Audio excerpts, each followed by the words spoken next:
And now for a taste of things to come.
Welcome everyone. It's Simply Reliable Studios presents a watch along for AEW special day, special night, I should say, for Title Tuesday for AEW. And I am, of course, Mr. Reliable Walter Cruz, soon to be joined by the simple man with the spectacular voice, Noah Foster. Should be here in about 15 minutes, but I am hyped to present AEW Title Tuesday. So let's go ahead and talk about some of the stuff that is going to happen.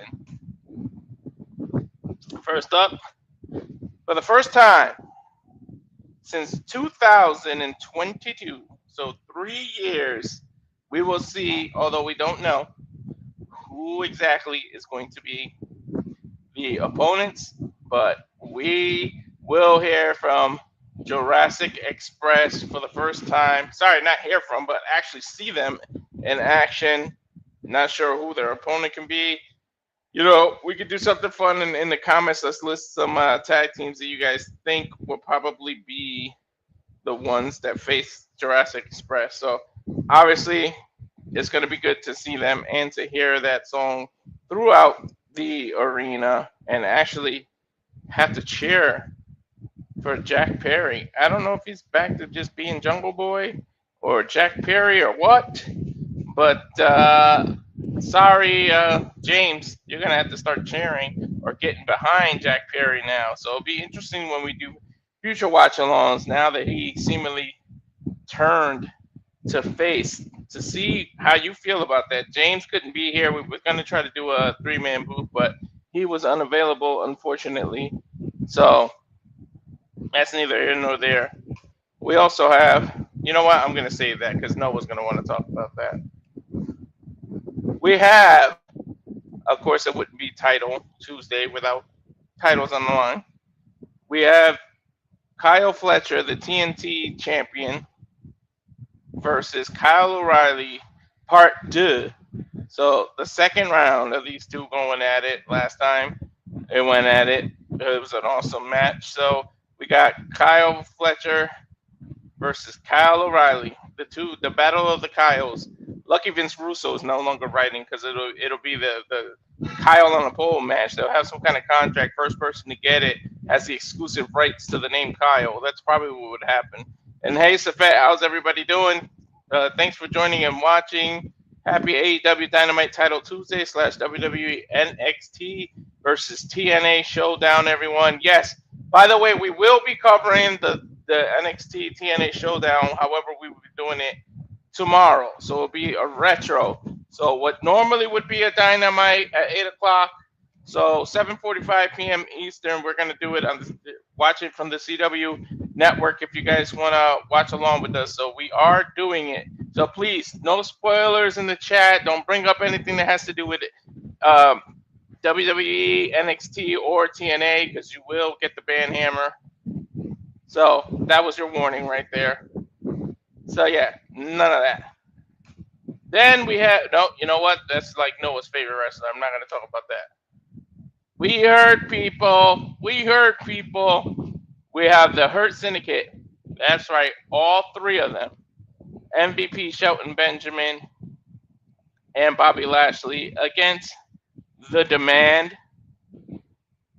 So I'm looking forward to this. I'm actually thinking that they might go the same route that they did before in the last tag match. The Demand might pull this off by pinning MVP. MVP, unfortunately, is the weakest link of the Hurt Syndicate. I'm not calling him weak at all because he obviously can kick ass legitimately.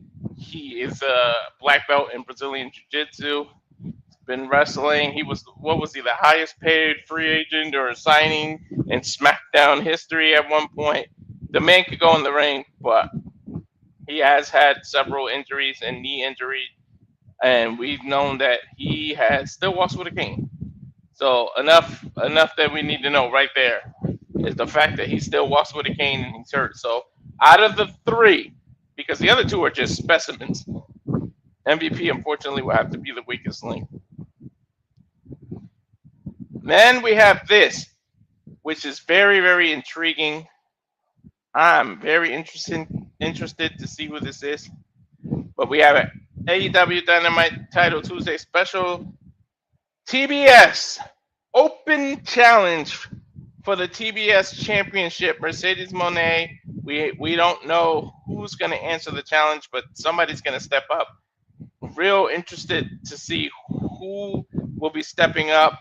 Give your guys comments and guesses in the comments, and we'll address them as we see them.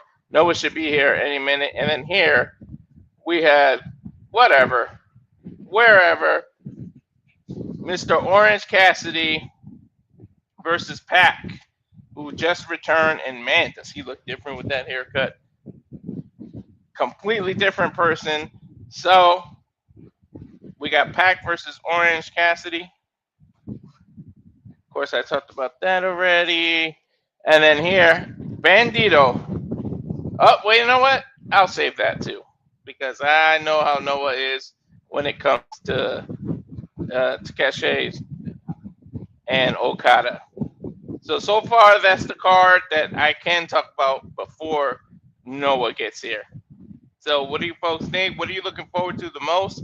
Some people may be looking forward to NXT TNA over AEW, so it'll be interesting. But I'm here to talk about AEW, and Noah should be here within a few minutes. He just messaged me, folks. So yeah, let's go. Well, Sylvette's the only one with a comment, but we'll be right back. I'm gonna go to another short, brief commercial for Jeff's plugs, and then go into the promotion for. And then Noah should be back. So this is for Jeff. So join the Meacham Network. We'll be back. For those that don't know, in January he will be back. So this is for Buddy Jeff Meacham.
there we go. Yeah, please subscribe. You saw the socials there at the end there for Jeff Meacham. So please subscribe.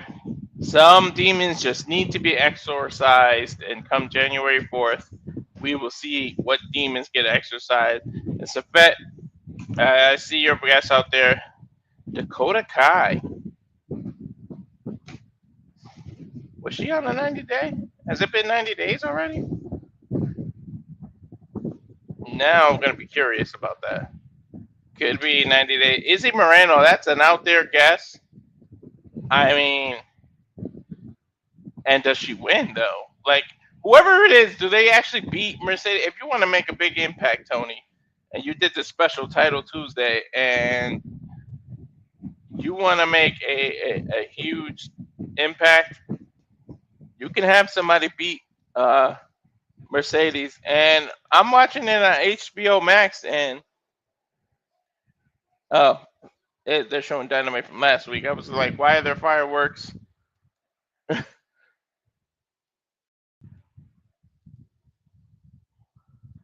That was 2019. Sorry, folks, I got distracted a little. But yeah, Izzy Moreno's a little bit out there, but who knows? And Dakota Kai, now that you mention it, was she released or just not renewed? Because if she wasn't renewed, then she wouldn't have a 90-day. And I noticed Andrade, who just came back to AEW, was not in any of these posters. So will he have anything to do with the Don Callis family when this match happens, when Okesha and Okada happen?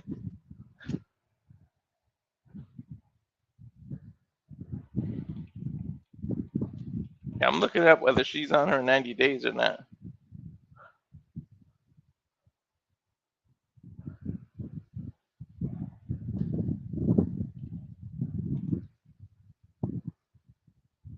Let's see. She's no longer on the 90-day non-complete call, and she's officially a free agent. She was released on May 2nd. Oh, yeah, that's right. Damn, it's been that long. Sheesh. I didn't realize that. So, yeah, Safet, you might be onto something. It could be Dakota Kai coming over and jumping ship. But that's going to be interesting to see whether she wins or not.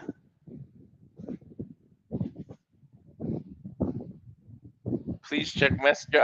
You must have messaged me, huh, Jeff? I got it set to the graphic, so I didn't change Messenger. So it makes it easier to screen share.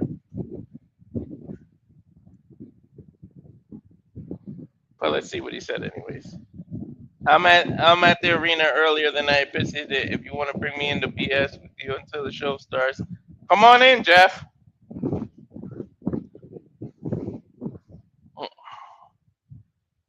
No, thank you. Don't need popcorn yet.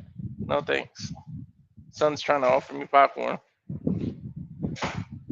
So hang on, people. Apparently we're gonna get Jeff motherfucking Meacham in the building. So he's going to. Hey, he works at Disney. He's going to be our guest. He'll like that pun. But give us a moment, folks, because I'm pretty sure I just sent him the link. Give him a few seconds. He'll click it, set up, and come on in. But yeah, we got about 15 minutes, say me or so. I don't know if it's about to turn 46, but it's 7:45 right now in the East. We got about 15 minutes for Dynamite. I'm waiting on Noah, waiting on Jeff. He should be in any second now. But yeah, besides Safet, what other guesses do we have? He says Dakota Kai or Izzy Moreno to answer her open challenge. And also, who do we think faces Jurassic Express? I almost said Jurassic Park. I had to stop myself. I'm trying to think what teams could they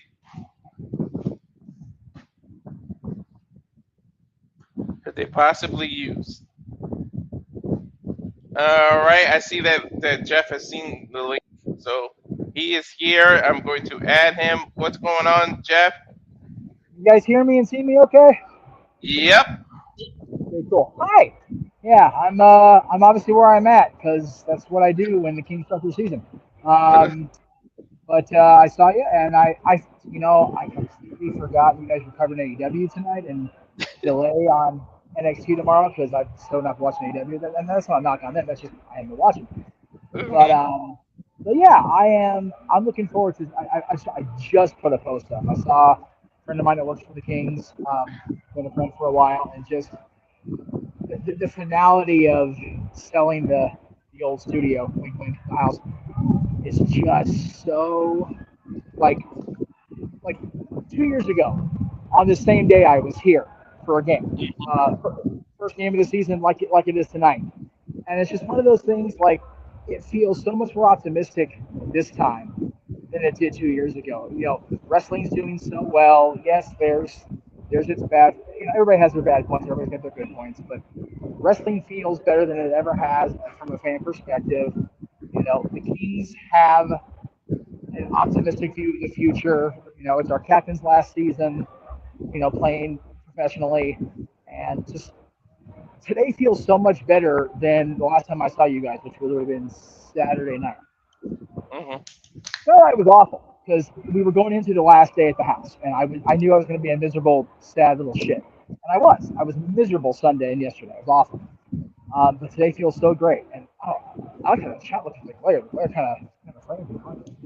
Yeah, like what's it been 23 years, 25 years you've been in that house? We've been there 25. I said 23 because that's how long I've been working with Aaron. It was 23 Uh, years ago. 23 years ago, actually, this month, end of the month, will be 23 years working with Aaron and ODQ, which was still the Mayhem.com back then. Um, and yes, happy NHL tonight's opening night for the regular season period. I know there was a game already today. There's one coming up or in progress now, and at 10:30 Eastern, the Kings take the ice. So it's so glad hockey's back, and it couldn't come at a better time. Because like I said, yesterday sucked. It was awful. I hated it. I hated yesterday so much. Turning the keys over and leaving that house for the last time, it was miserable. And I got hockey tonight. I'm going to Disneyland tomorrow and Thursday, not having to work, which is always good. Um, and yeah, man, there is so much good coming up in the next little while. And I'm sorry if that wind noise is me. It's kind of windy down here. I'm not gonna lie. But yeah, man, it's seeing that. Oh, by the way, thank you for running my trailer, and thank you to Sierra Levesque for the music. We didn't credit her in the description, so if we all get pinged on copyright for that, I'll feed the description. We can fix it later. But yeah, thank you to Sierra. That's an awesome song. I love that song, New Generation. Her whole album's out now across all platforms, Spotify, iTunes, whatever the hell, iTunes, Apple Music, whatever. But yeah, life is good, man. And I know AEW's got a big night ahead of them. I know that people are, oh, well, why they has on Tuesday? It's like, okay, well, why does anybody do anything? It's competition, man. Like, all right. Well, while you were talking there, the man of the hour popped in, so I'm gonna bring him in. What's going on, Noah? How you? Hey. yeah, As, man. as JR would subtly say, and folks, it's Tuesday night, and you know what that means. It's AEW Dynamite on Tuesday. We are back home where it all began, at Daly's place, the home of all elite wrestling and what it became to be. So between the atmosphere, the time of night, I could not be more excited to cover it tonight here at the Super Live Studios. And the engagement, Jeff, was even more fun of a bonus. And of course, being here with you, Walter, and here, of course, with all the chat at Super Live Studios, because here is where wrestling passion thrives. Here is where it persists. Here is where it's not biased. It is simply a joyous input on all the wrestling. But we decided, due to convenience and connectivity, to strictly cover tonight all elite wrestling. But rest assured, folks, we will be covering NXT Showdown tomorrow. So please remain spoiler free or you will be banned without warning. It's as simple as that. Hi, Jeff. Because I told the band hammer down immediately, but I'll be inside. I forgot you're at Daly's place tonight because Noah, I don't know if you saw the poster or where I'm at, but it's a homecoming on all fronts tonight because I am home, man. I am back at the arena. I call it CDC. I hate that stupid long crypto name. It drives me ape shit. Yeah, I was telling Walter before you popped in. It's one of those. We finally turned the keys over on the old JMN Studios, the house, whatever you want to call it. Yesterday, 25 years in that place, 23 as part of their DQ and my own little career, however such as it is. Oh, by the way, the game on right now, Walter, I was talking about, it started at 5 o'clock local time, and I don't know what time it is right now. Okay, so they're not started yet. But, Get there. please watch us. But, over on ESPN, it's Pittsburgh, the Penguins, and the Rangers, which is always a fun game.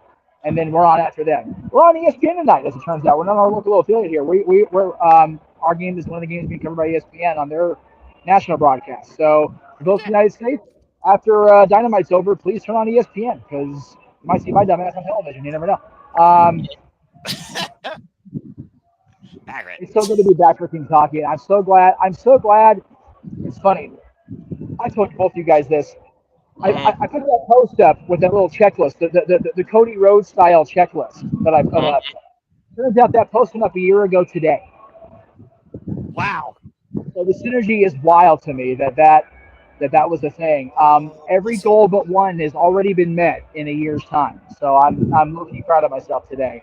And one of those goals was to clean, purge, and sell the house, and we did it in a year. So I think that's pretty fucking cool.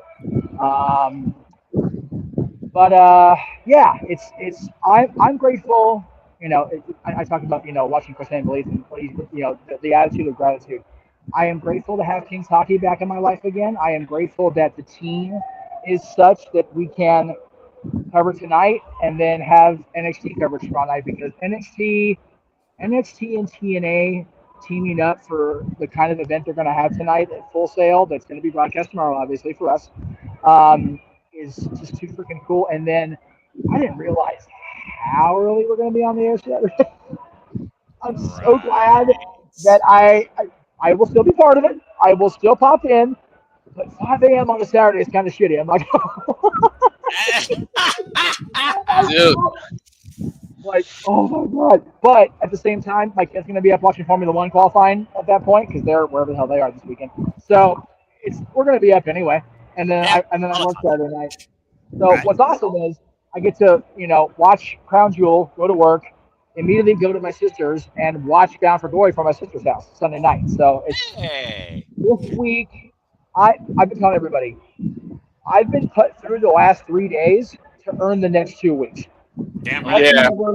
Making me earn basically a vacation. Like I work Saturday, yes, I work next Saturday, the 18th. But other than that, man, this is a glorified vacation the next 2 weeks. You guys both work. You do your thing. So the vacation need is real. But coming home is just it's like a little staycation, just a few minutes down the transit side. So I'm gonna stop babbling because I know it's almost 5 o'clock and I got a drum set right in front of me. So I will see you guys later. Enjoy Dynamite, and we'll see you on tomorrow night for NXT. All right. Thank you very much. All right, Noah. Freaking me, chum. Walter, are you freaking ready to go? Before you came in, Tuesday. I purposely left a couple of things to talk about out because I knew you would freaking want to talk about them, and I didn't want to take that away from you.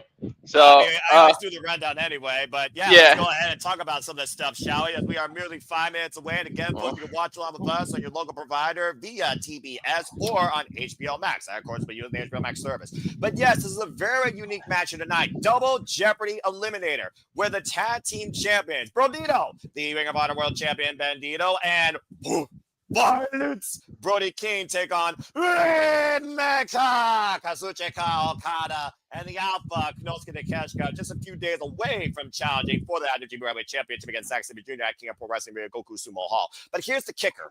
One half is truly tag team champions. The other half, only one is a champion.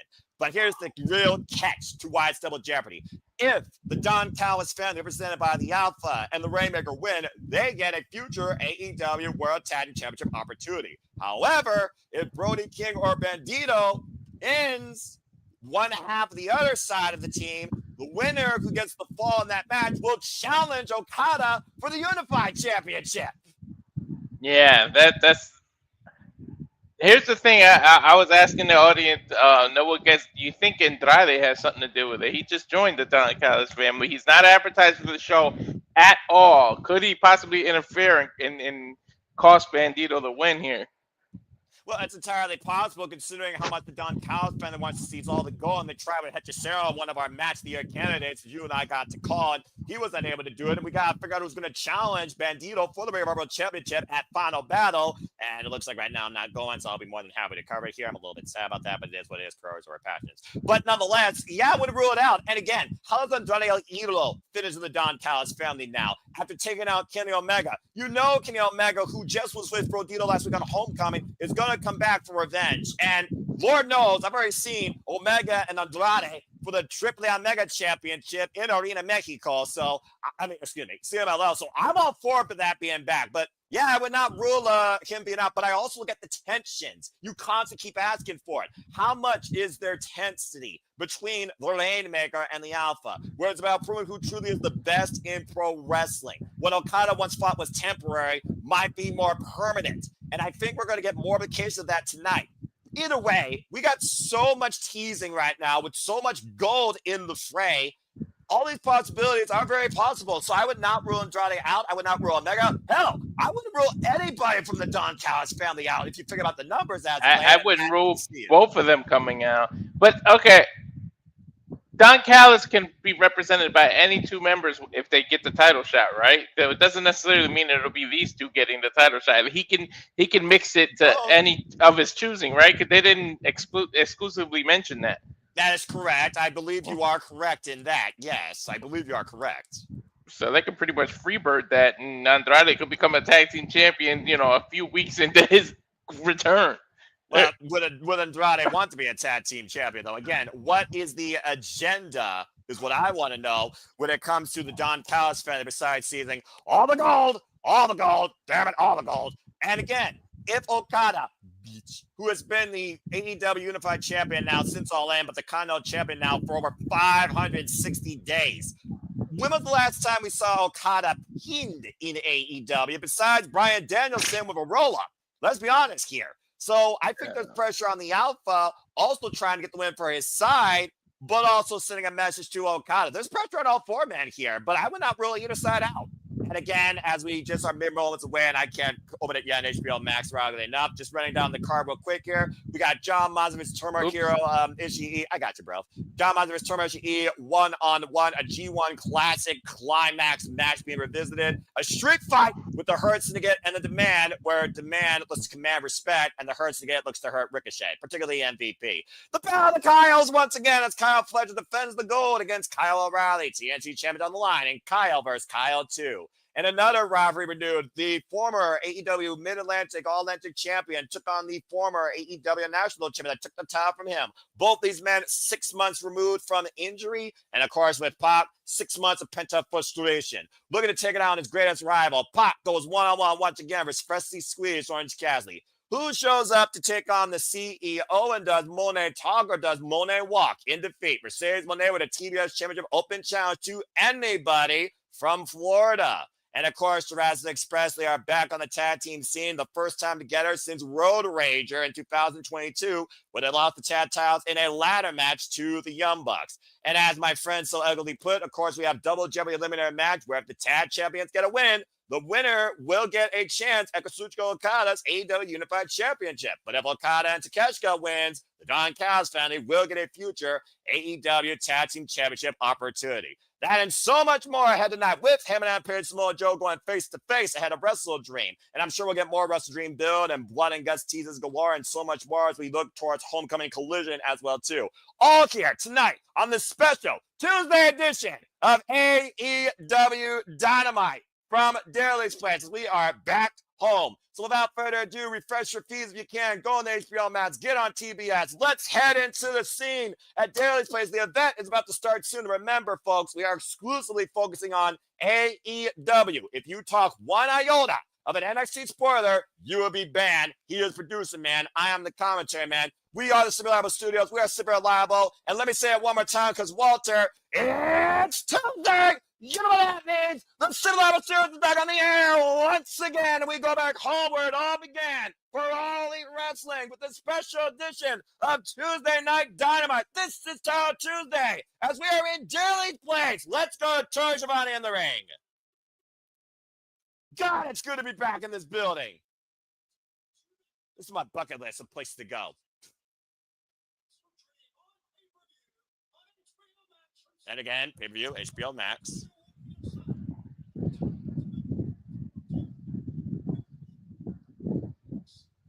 The campaign's off with fierce confrontation, face-to-face, Walter.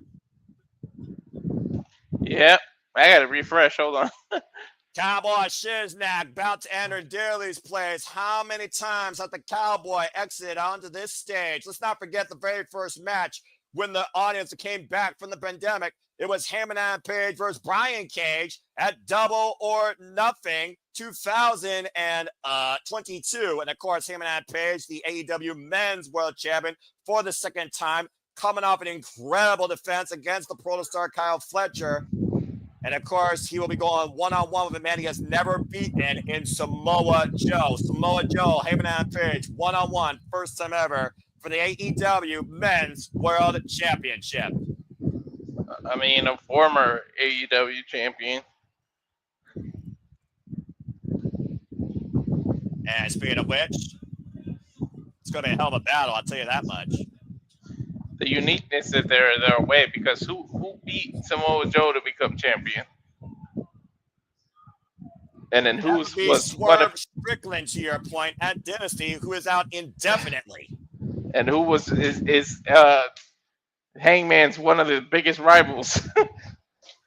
Samoa Joe, look at him, Don, and good to see Katsura Shibata back here. As you see, the Ops still our current AEW Trios champions, Powerhouse Hobbs, Katsura Shibata, and Samoa Joe, as Samoa Joe looks to remind the world and himself exactly who he is.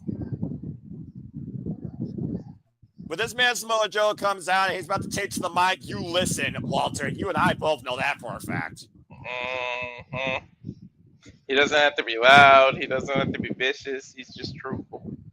Sometimes they say the loudest person in the room is the weakest. I dare you to say weak and Samoa Joe in the same sense. Right.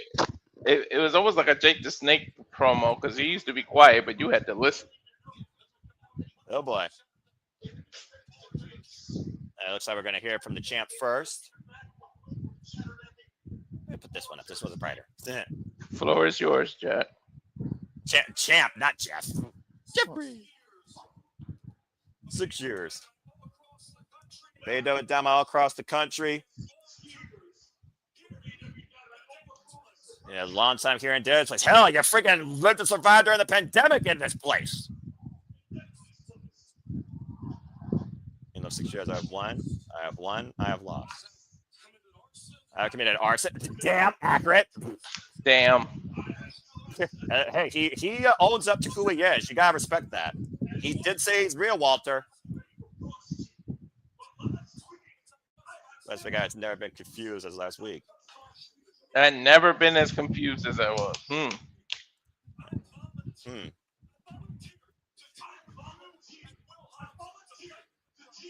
Volunteer.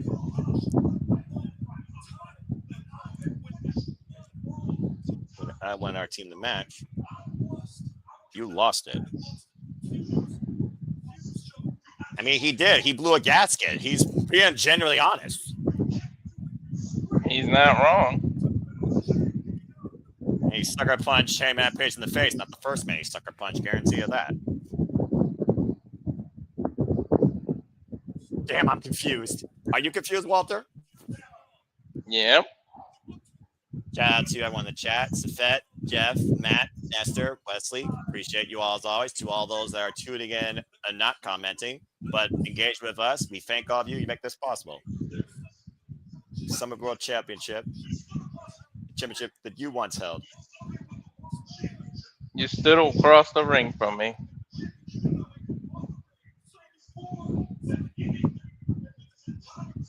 Something instant that you wanted it. I love that graphic. He said the title means more to me than anything in this entire sport. Well, again, it's the most precious thing.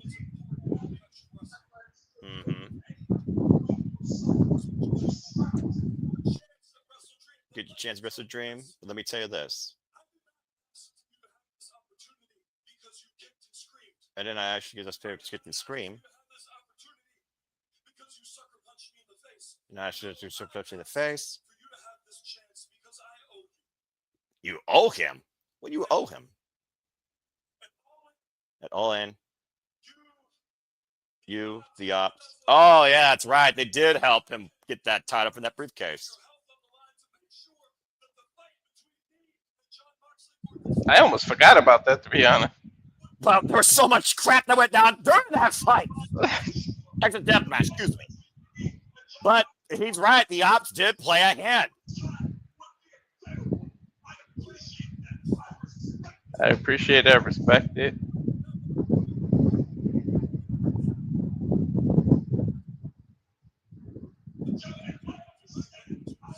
The repayment for my gratitude stops there. What a friggin' gift, a chance.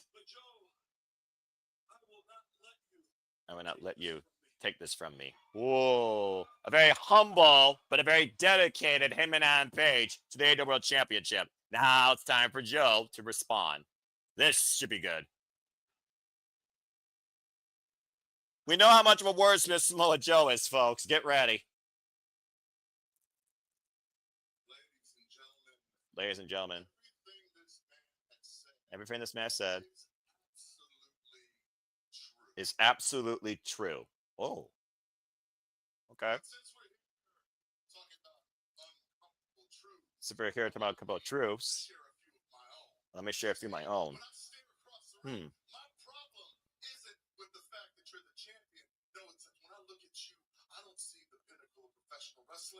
don't see the pinnacle of professional wrestling.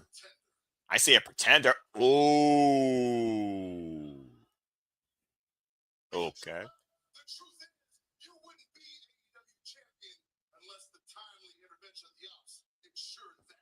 Unless the time actually the ops ensured that.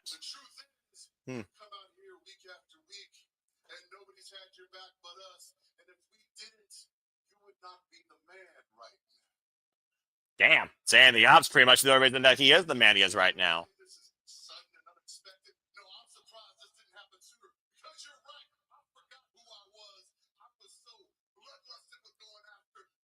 Bloodlust going after the Death Riders.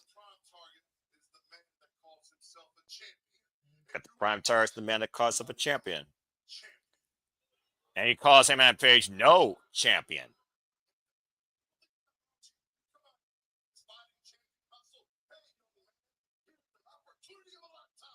Yeah. Next 10 minutes, get ready for it.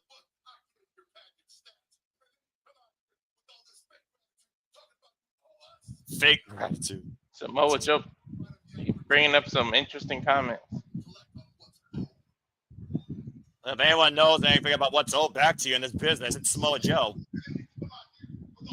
I mean, 20 plus years in the business.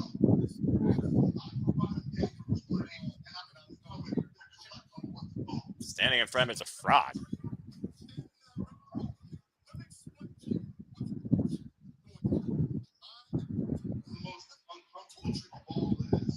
That sounds right. Beat, break, and torture him. I just got the fraud line. Hold on. I'm going to back out and go back in. To be the man that you said you are. At that moment, I'm going to choke you unconscious and take your belt. Yeah. Okay. And you're going to wake up with this truth. Perfect.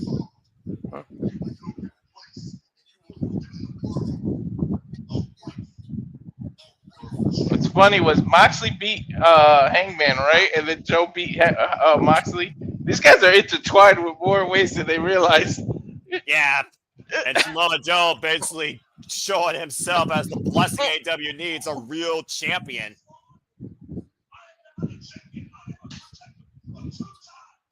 Uh-oh. He said, why? How can I be a pretender when I'm a two-time champion? He's right.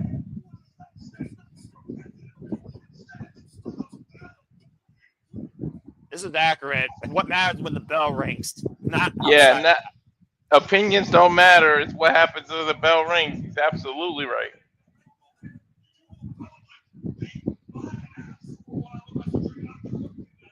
Yeah, I mean, he recognizes it. There you go. But is that enough against Samoa Joe? You don't believe him, Samoa Joe? Ask Kyle Fletcher. That's accurate.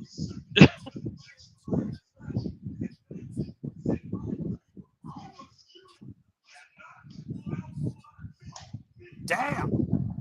You cannot outlast me. Oh, what does he mean by that? I think I need more than endurance.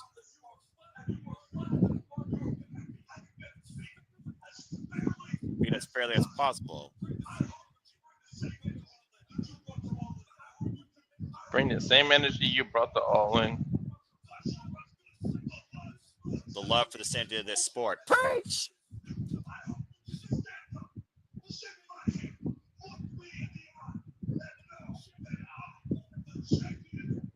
Damn, that is commitment right there. Well, one thing's for sure, Walter, no lies detected on either men's half here, but we're going to know for sure who truly deserves to be called one thing and one thing only, and that is champion. And we will find out, folks, together at Wrestle Dream, which could become a nightmare for one of these two men going forward indefinitely when Samoa Joe challenges Hangman Page for the AEW Men's World Championship on pay-per-view October 18th, live in St. Louis. That is going to be a hell of a war. Screw a fight. It's amazing how much you say hell of a war, and Hangman Page is usually involved in that conversation. You know? Well, anyway, let's go backstage to Alicia Duke, who was with somebody. She was with the conglomeration. As we know, we got the battle of the Kyles. We got Ishii and Orange Cassidy in action. Let's hear from Mark Briscoe. The conglomeration.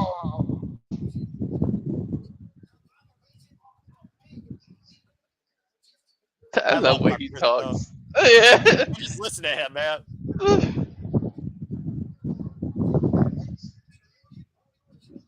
Saturday, like everything he says is hilarious. Adjacent with speed. That was Kyle too, baby.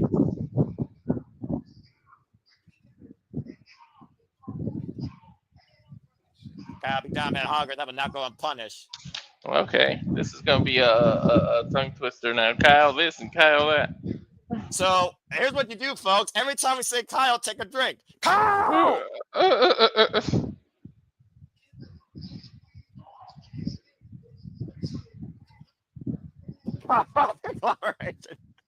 Orange Cassidy is the most nonchalant member. He don't care. It's whatever and wherever for him. You know, one of these days I'm not going to show up in his suit. I'm just going to show up in my jean apparel like I did back in the genesis of our freaking YouTube. The sun would be like, whatever. Mm-hmm.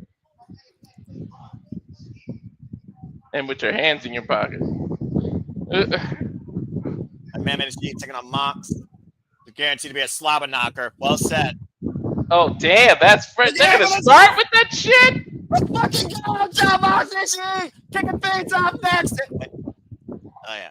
Walter, hands in. No. Come on, Alicia. Right. Come on, Roderick. When the dog sees me doing that, he's going to give his paw.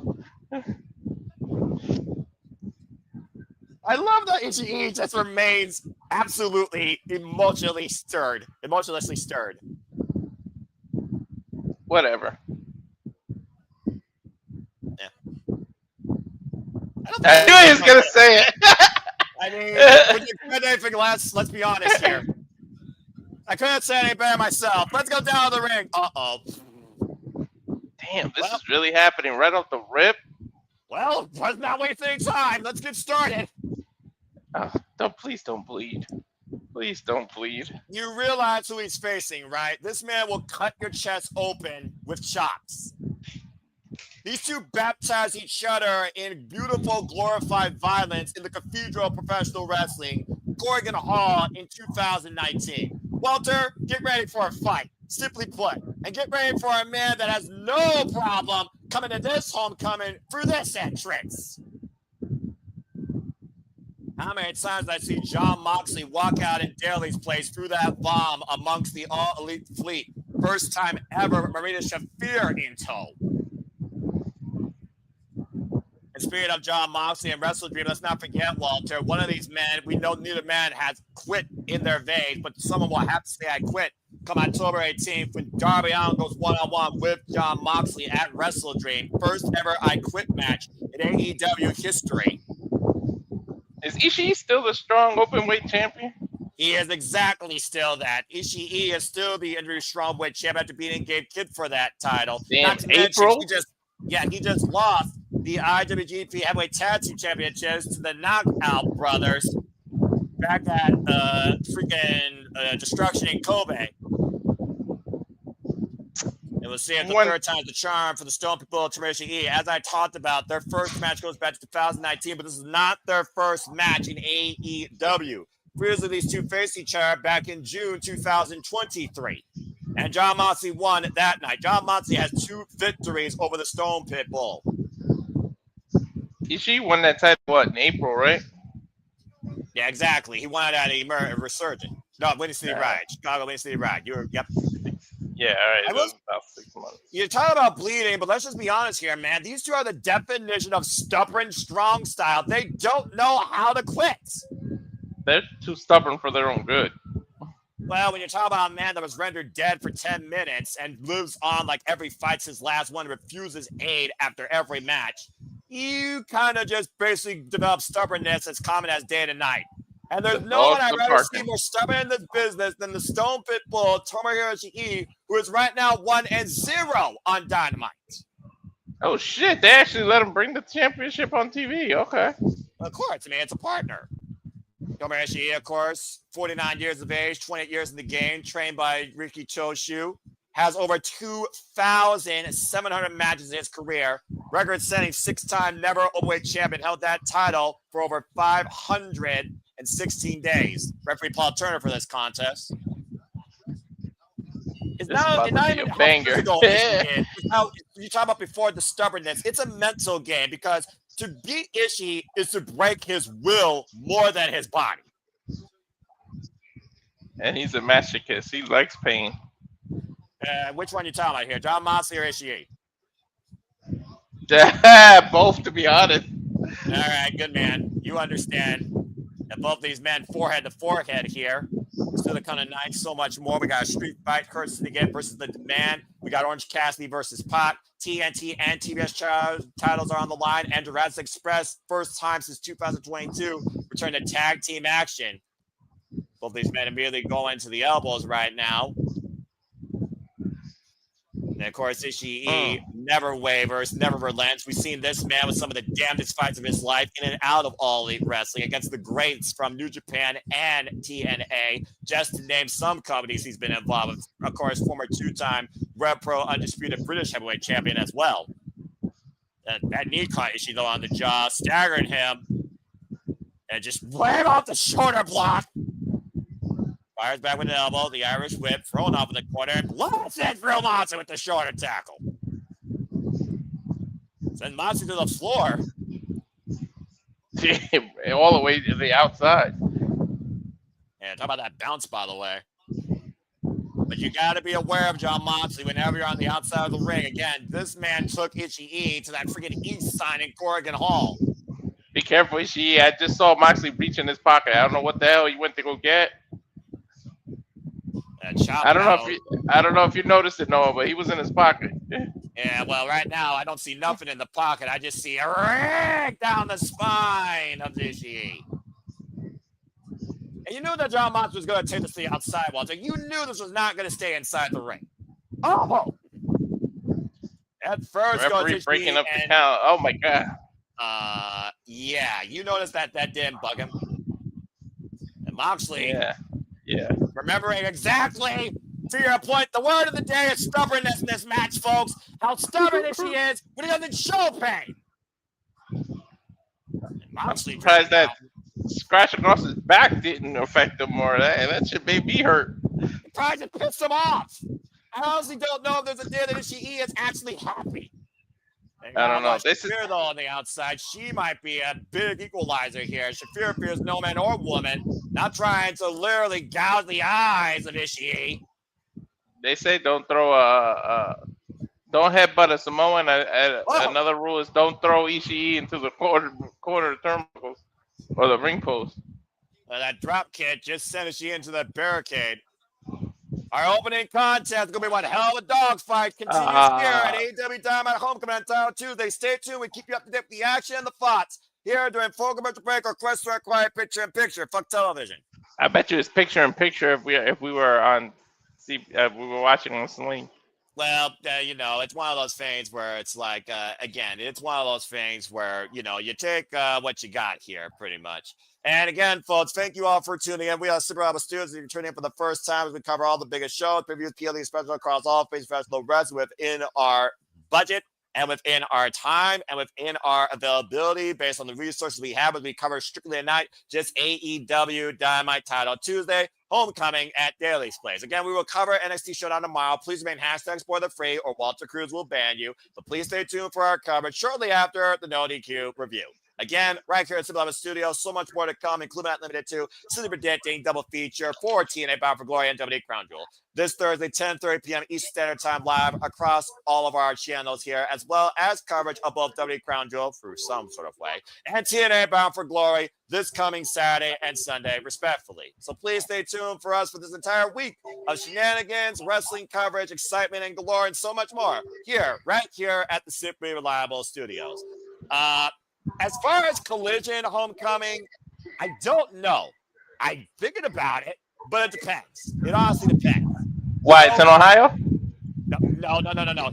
Someone asked if we're going to cover that because I think we're asking them both.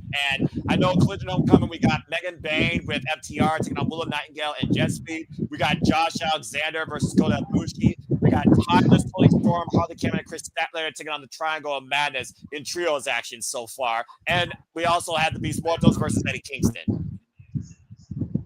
Not a bad card so far, honestly, for a Saturday night. Mr. Mone? Damn it, Walter. You had to go there. You had to bring that thought up, didn't you? I mean, you're not wrong. But like I said, this is their third one-on-one encounter. Last time they faced each other was June 2023. Here's the crazy thing. They have not shared a ring with each other. Get this far in your head. John Moxley and Ishii have not shared a ring with each other since 2024 in multi-person action before this Death Rider campaign started.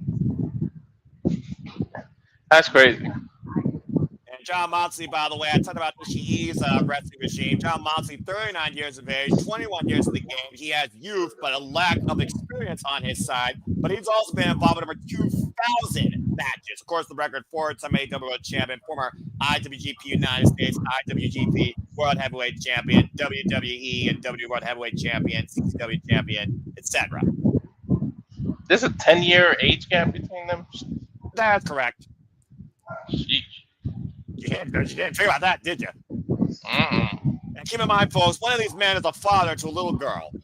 I forget how young Moxley is because he wears himself out so much that it seems like he's been around forever. Well, he might as well have been around forever considering he's faced everybody possible in this business, it feels like.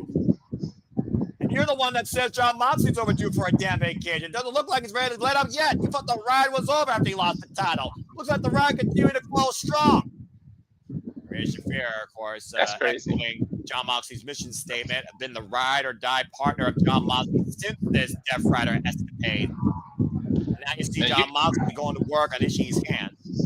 You can say what you want about Moxley, but he has carried this company on his back. If there's anybody that represents professional wrestling, particularly all elite wrestling, more than John Moxley, I dare someone to tell me. Right? And, of course, next Wednesday night, we'll be back to normal on Dynamite. Of course, next Wednesday, that will be the Go Home, Walter, to Wrestle Dream. Of course, we'll be covering that 1 week from Saturday. That'll be in St. Louis, Missouri, exclusively on HBO Max here for us in the States. And, John Moxley, again, trying to break the jaw of Ishii, refused to let go of his grip. Oh, man! I don't think John Moxley got the notice. You would think if you've been in the ring with this man twice before, you would know. Oh. But you would think that age would make a man vulnerable, and apparently Ishii never wavers. Beautiful brainbuster, excuse me. And you see Ishii showing the scars of battle, busted nose. Yeah, he busted his nose. I don't think he gives a shit. Yeah, and right now, John Moxley with a rear naked choke, a sleeper hold applied. Ishii, backdrop suplex. I was gonna say, you know how smart that is to go for the suplex when you know he's bleeding out his nose. I'm about to say, what shots? What a shot out of the corner, though, of that lariat. And right now, hang up on that goober. It looks like John Moxley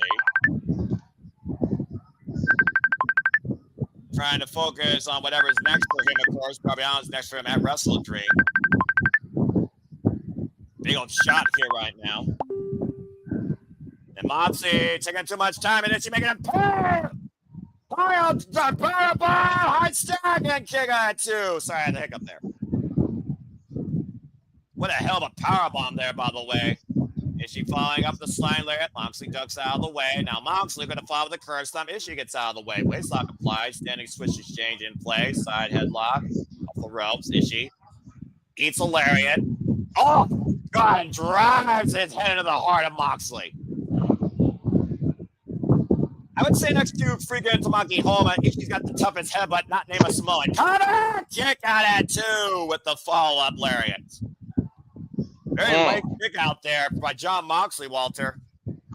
Late indeed. That was like 2 3/4. The toughness of John Moxley versus the resilience of the everlasting wherewithal of the Stone Pit Bull going up the ropes. The toughest little man in any fight you ever take in your life. What? God. Did he just get up after that big boot? What the? It's a good. Yeah, both these men are literally fighting, probably on pure adrenaline. But Psychonia! Jesus. I don't know about you, but Ishii bleeding just makes it look more badass. There is pure jumping right now. I don't know if she's jumping in concern or if she's jumping in pure excitement for this fight, because I'm loving it. Maybe she got to use the bathroom. No, I'm kidding. You see right now, again, to your point, is she literally shedding red? Referee Paul Turner starting to stand 10 pound. That makes it harder to breathe, which is why I said it was so smart of Moxley to go immediately as he noticed he was bleeding. He put a sleeper hold on it. You're already messing the oxygen up to your, making it harder to breathe when you're bleeding out of your nose. You see Moxley trying to get to that next level, to your point. Scanning Ishii scanning the lariat, though. Moxley pop. Oh, the cutter! Don't intimidate the ref. Cutter hooked the near leg by Preston at 2 counts. The ref had nothing to do with it. I don't know why Moxley got mad at the ref. Well, you know when you're in the ring and the rings how bad you want to get that decision, Walter. Mm-hmm. Moxley ready to put Ishii down, saying that's it. Might be looking possibly for, oh no, the stalling. Not this shit. What the fuck? What? Is he back to his feet? Oh, can't stop. Moxley, counter! No! Well, you ain't gonna get him with just that. Well, Moxley sure as hell thought he had him, and so it's a feeling interference face. Dude literally got up after being dropped on his neck. Yeah, look at the replay. To your point, that was a stalling, straight up pile driver, and then she, like something out of the dead, rising back to life, got wiped out with a curb stomp, and still kicks out. And right now, Moxley might be looking for that Death Rider, double underhook, DDT. Again, Ishii preventing it, though. I am so damn glad this kicking's off. Big elbow. Ooh, he leaps up for that one. And now sliding left. And then she captures the head. I think he's got him trapped in a sleeper hold. Mm-hmm. It's a headlock. And Moxley, I think, was trying to bite the forearm, though. Ishii adjusting position. Trying to break his eyes, too. Oh, watch out. Ooh. German suplex. Ishii rolls through. Wait for the lariat. John Moxley count. DDT! Death Rider cover! 2! No! Damn. Great transition, though. Body grapevine into the rear naked bulldog choke. And the Visor's in full play here, Walter. Ishii might be going to sleep here. Yeah, he's got the grapevine around him. And he is out. Paul Turner calls it. John Moxley makes it a hat trick against the Stone Pit Bull. What the fuck? Jesus. Well, you I can't did take not- the man. You can pacitate him. Damn it, Max! Stop acting up. John Every Moxley. time I'm even with you, it like does something, and then I get like 2 seconds behind. That was just perfect. Again, it's internet, streaming services, it's television. But either way, you're not just call one hell of a dogfight here. Again, Ishii didn't quit. What the fuck is it going to take, Walter, for Darby Allin or John Moxley to make the other say, I quit? I don't think that's in either one of their vocabularies, to be honest. Well, you expect your fear to quit for Moxley then? Because you know, sure, no one's going to quit for freaking Darby Allin. You saw John Moxley, though, the subtle bow of respect. He respects the fight the Stone Bull brings. We go backstage to the Ribbon Day Paquette. The ref might have to save themselves from themselves, both of them. As you know, they spent all their money last week. I know a little something about that at the casino.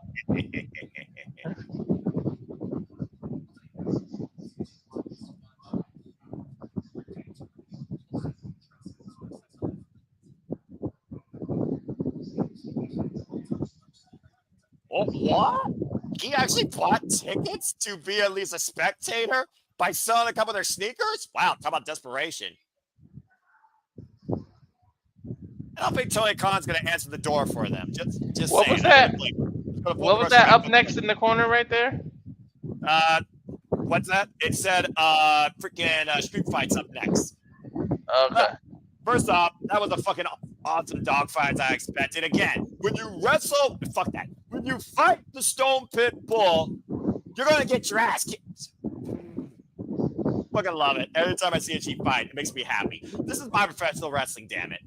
Hello, New York State of Mind. Hope everyone's enjoying everyone here. And again, hope everyone's enjoying everything here. Good to see him as always in the chat. Him pulling double duty. Again, I used to be a crazy mad person that used to do that. But since now I cover everything with my friends here on different days, I don't have to. Otherwise, I probably would be watching both at the same time as you through some sort of way. Although I don't risk Trojans on the internet. So good on you if you have access to both. And thank you for tuning into our coverage reactions as well. As again, days like this are not about drawing a line. It is simply put, enjoy live, enjoy wrestling. As simple as that. Watch what you want live, what you can later. There's a reason why DVR exists. Just saying. I'm getting a Monday Night Raw's coming to Sacramento commercial in the middle of AEW. I mean, hey, we see the AEW commercial. Here's the thing. Networks don't give a damn about product loyalty. They give a damn about money. They'll advertise anything. It's marketing because of where I'm at. I live so close to Sacramento, yeah. The marketing, damn it, the marketing. But anyway, again, we got so much more still to come here tonight. Coming up next is, of course, the Street Fight. We didn't really talk much about that. So, Walter, we were talking about MVP earlier. MVP even said he can't wrestle anymore, but he damn sure can still fight. And we're on MVP's turf. We're in Florida. Now, I don't know how close we are to the 305 because we're in Jacksonville. Of course, he balls in Miami, you know, the home Miami Heat. LeBron James once played for them there. There's a sports reference for you, folks. But what do you think about this street fight scenario here between the Hurt Syndicate and the Demand? Do you think the result's going to be different because it's not a wrestling match here? I'm not sure, but they still win by pinfall in the ring, so I think they might use the same strategy and isolate MVP. I put it out there that he's the weakest link, and by no means am I calling him weak, but out of the three of them, he is the weakest link of them all. But yeah, I think that's what you have to do. You got to isolate him and take him apart. Remember, his knee is never going to be 100%. He's had multiple surgeries on that knee. That's why he comes with that big ass leg brace, and why he walks around with a cane for what could be the rest of his life. So he's the one they attack. But the element is that it's a street fight, like you said. So we'll have to see. But I know we hurt people, and somebody's gonna get hurt on either side. We hurt people. We hurt people. We hurt people. I love that theme, man. Shout out to AEW fan, by the way, my brother Kanji King. Of course, we'll be doing HC review here pretty soon. And stay tuned, folks. The next simple session will be a reliable one, as me and Walter Cruz will be having a conversation here very soon. That'll be uploaded on my channel. Wait. As we got a video package here now for, of course, my most anticipated women's championship match this month. Timeless Toni Storm versus Chris Statlander. Stat Daddy, Chris Statlander. We got to know who the better woman is. And for the first time ever, these two will collide one-on-one. The galaxy's greatest, the Cosmic Killer, versus someone once illustrious, the only four-time AEW Women's World Champion. Once an outcast, forever timeless. But her time ran out as Chris Statlander pinned her. But she did hold that title for 640 days, as Renee Paquette gives us the stats. And she also has the most wins in the AEW Women's Division for 2025. But Chris Statlander said it herself. And Toni Storm said herself, you are the one woman that deserves it the most. And if I were to lose to someone, I'm glad it was you. And she's also the first to hold both the TBS and the AEW Women's World Championships. She may not have been at day one, but she has 110 women division wins. And she's been 600 days on freaking surgery and still came back to become a champion. But they've never faced each other one-on-one. For me to truly see that stat is where it's at now and forever, I need this one-on-one to prove who the better wrestler and the more deserving champion is with these incredible brawling bitches. October 18th in Wrestle Dream, may the best woman win. Chris Statlander, Timeless Toni Storm, one-on-one, AEW Women's World Championship. I cannot fucking wait for this, Walter. She's winning. Statlander's definitely winning. And I think Tony goes down to that new tag team division. Well, speaking of Toni Storm and Chris Statlander last Saturday, the two wanted no belts they brought, but here came the Triangle of Madness, laying out the champion and the challenger. As Fekla said, she will stop at nothing until this division is toxic, because Timeless Toni Storm and Chris Statlander have not yet pinned her or beat her. Well, let madness ensue, because this coming Saturday on AEW Collision Homecoming, it will be Chris Statlander, Harley Cameron, and Timeless Toni Storm taking on the Triangle of Madness in trios action. And let's not forget, the Triangle of Madness have already accepted Jamie Hayter's condition for blood and guts. Amen. Every long movie has to come to an end, even Titanic, even your favorite of the Avengers. Every movie has an ending. So unfortunately, her reign came to an end.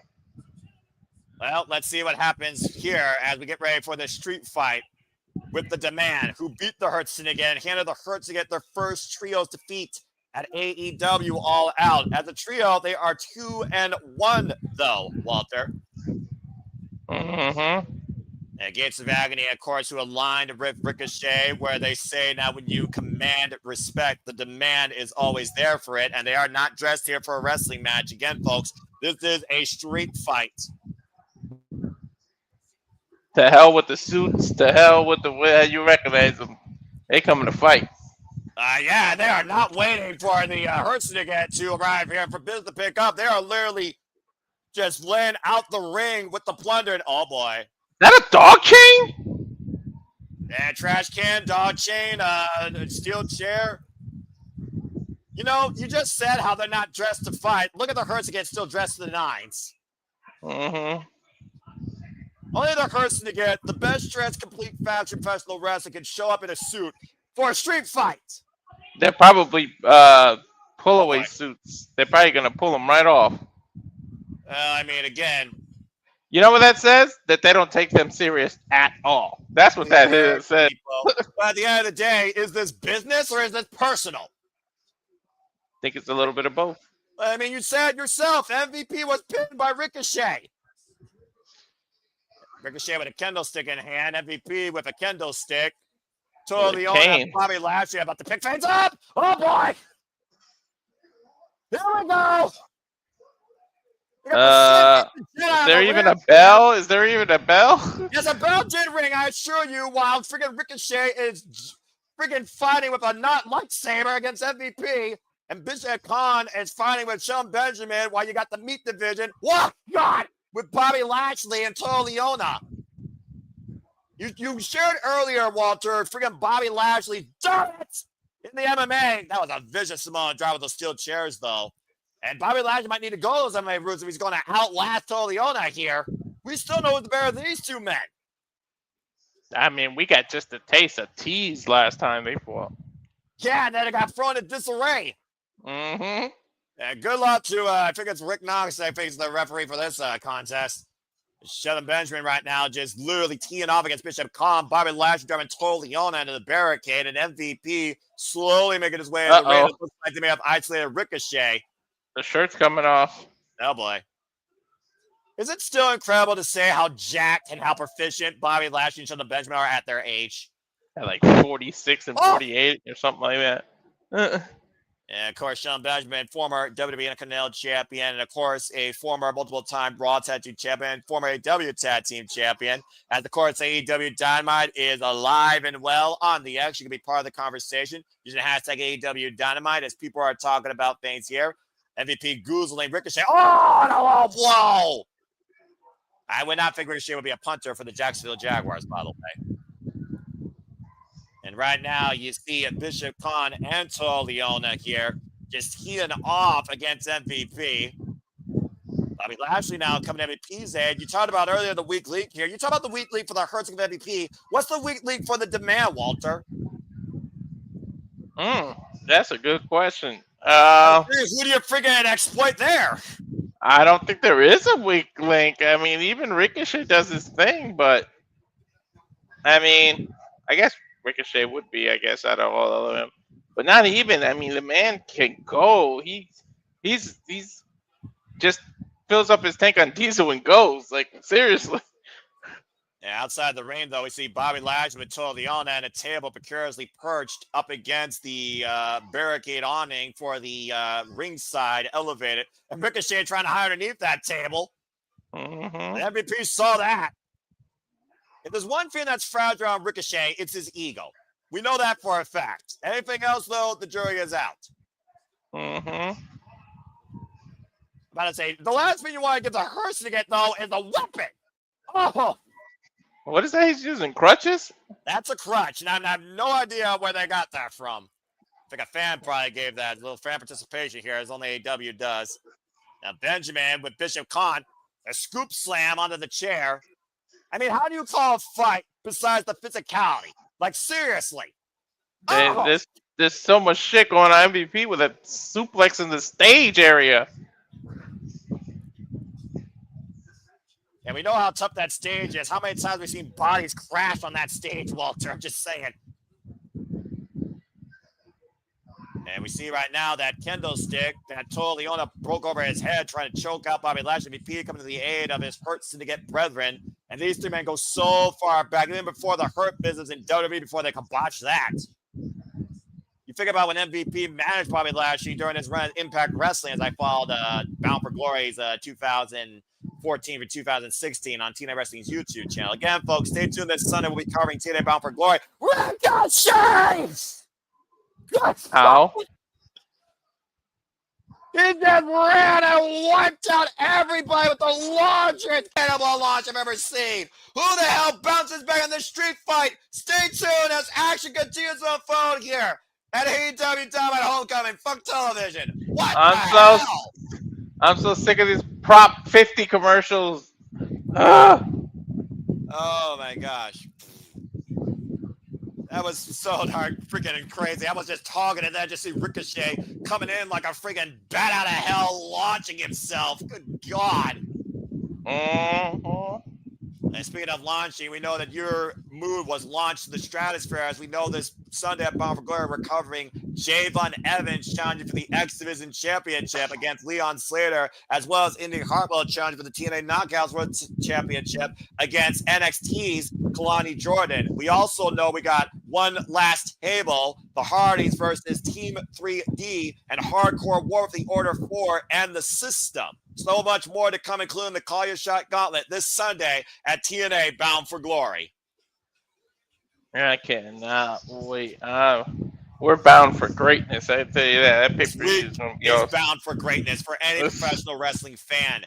Damn it. And that is 110% accurate. And again, as you see up at the ticker at the top, we got a moment to breathe. I want to give a shout out to everyone here at the Samoa Studios. If you don't know us by now, come to know us.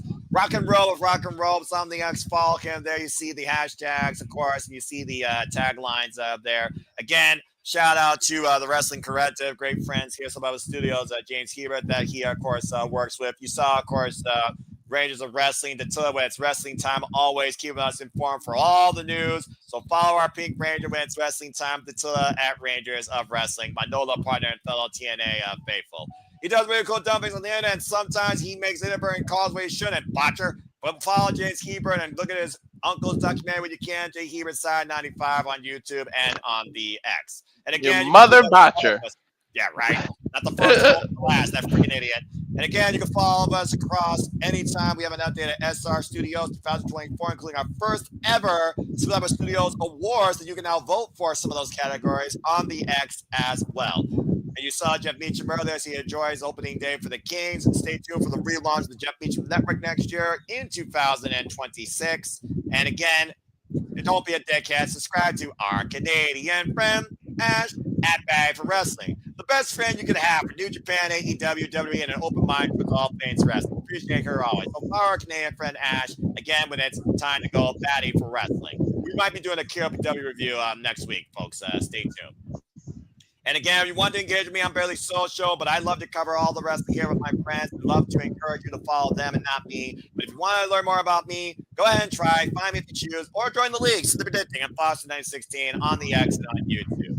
And again, shout out to the Ragga Wrestling JJ Williams. Follow him, Cassidy 18 Studios here on the X and on YouTube. That's Cassidy Studios. And of course, ROW JJ Williams. And certainly, most importantly, follow this gentleman. Follow him. Subscribe today at the Rage of Wrestling for all the rage that you can handle across all things wrestling. Oh! And we are back here at AEW Dynamite for the Street Fights. Bobby Lashley swung for the fences and missed. That was Shelton Benjamin with the steel chair in play. And you can use the QR code, by the way, to easily find Walter Cruz Rage Wrestling channel as well. And again, Street Fight right now, as the ring has been just adorned in plunder. MVP taken down with a drop kick by Bishop Kaun, former graduate of the Ring of Honor Dojo. And Lashley caught with a drop kick, taken down on the floor. Bishop Kaun right now taking full advantage here of the Street Fight, Walter. Look what we came back to. And Darren G, good to see you. Charles Schultz, good to see you. We're having an incredible time coming All Elite Wrestling title Tuesday here live tonight. AEW Dynamite back home at Daly's place. AEW Homecoming. And shout out to those that are tuning into the NXT Showdown. Hopefully your team TNA like me. But again, we'll cover that tomorrow. Please remain #spoiler-free or you will be banned. What's going on, Charles? And stay tuned. I'm sure Charles will be back Simply Predicting this Thursday when we cover TNA Bomber Glory and W Crown Jewel. Simply Predicting 10:30 p.m. Standard Time live. Me and my friends, Pilot Dominguez, Dish, JJ, Walter, Charles, and who knows who else. Episode 150 of Simply Predicting that you've all made possible for your continued predicting in wrestling. Oh, man! And Lashley taking down Ricochet and Bishop Kaun with a double lariat. And here comes the big man, Liona. Liona, again, has been absolutely dominant against Bobby Lashley to a degree, almost outmatching him for strength at times. Dude, he's just as big as him, and mind you, he's like half his age. Well, not half, but... Into the midsection. But still, though, Youth is on Liona's side, to your point, but Bobby Lashley trying to run in, but oh, hello, good God! Was that a strike? That was an interception of nothing else. Share the fans of Bobby Lashley stopping the spear down its tracks to Liona. That was a curveball right down the middle. Oh! Oh! Right through the table. Bobby just met the wood. That chair shot to the head wasn't enough to freaking incapacitate the Almighty. That freaking view for the table might be. I think they're planning on putting Shelton through the other table. No, Bobby. Well, clearly Ricochet directing traffic here as MVP, to your point, for now has been neutralized, and that might be who they might be focusing on. Wait a minute. He's going to go for the 450 through the table. Oh! Oh, no. Okay. Running elbow off the apron through the heart of Bobby Lashley, through the table. The Almighty might be down and out. Take a look at the replay here, Walter. Jeez. Running start, and boom, right in the heart. And Ricochet looking to blow a kiss when MVP fights Tomohiro Liona on the opposite side of the ring. Ricochet scouting Shelton Benjamin, possibly looking for double stomp. Gets out of the way, though. And Benjamin. Oh, and Tomohiro Liona driven for the barricade by MVP. While Ricochet running knee strike, rock Shelton Benjamin, the standard of excellence. We're down to Ricochet and Shelton Benjamin inside the ring. Here's what happened off screen, by the way. Tona just drove MVP for that barricade. I was wondering what happened to MVP. They didn't show that. Oh! As the gates of agony just plant.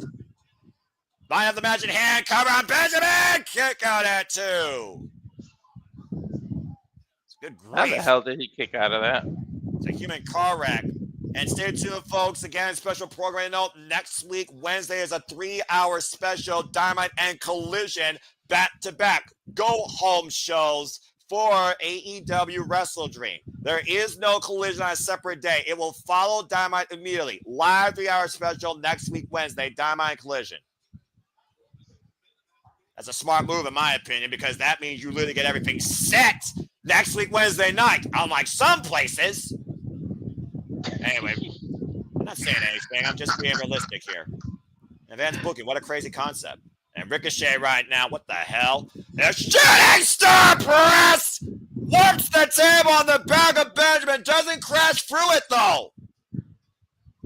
Oh! Ricochet's leg is caught. And MVP is caught in the wreckage of all of that, driving Tomohiro Liona through the table and through his own business associate in the process. I'm not Oh, sure no. that. Oh, it's just draped over the rope. I thought his leg was like caught. No, he got out of the way, because if he did, I guarantee you that leg would have been shattered. And right now you see Bishop Kaun Tomohiro Liona isolate MVP in the corner. After being driven through that barricade by Tomohiro Liona, Ricochet wearing out Bobby Lashley. I want to add, by the way, Bobby Lashley never took his shirt off. He is still in pretty much all suit except blazer. Hey, Ricochet, be careful with that chair, man. You came like this close to the audience face.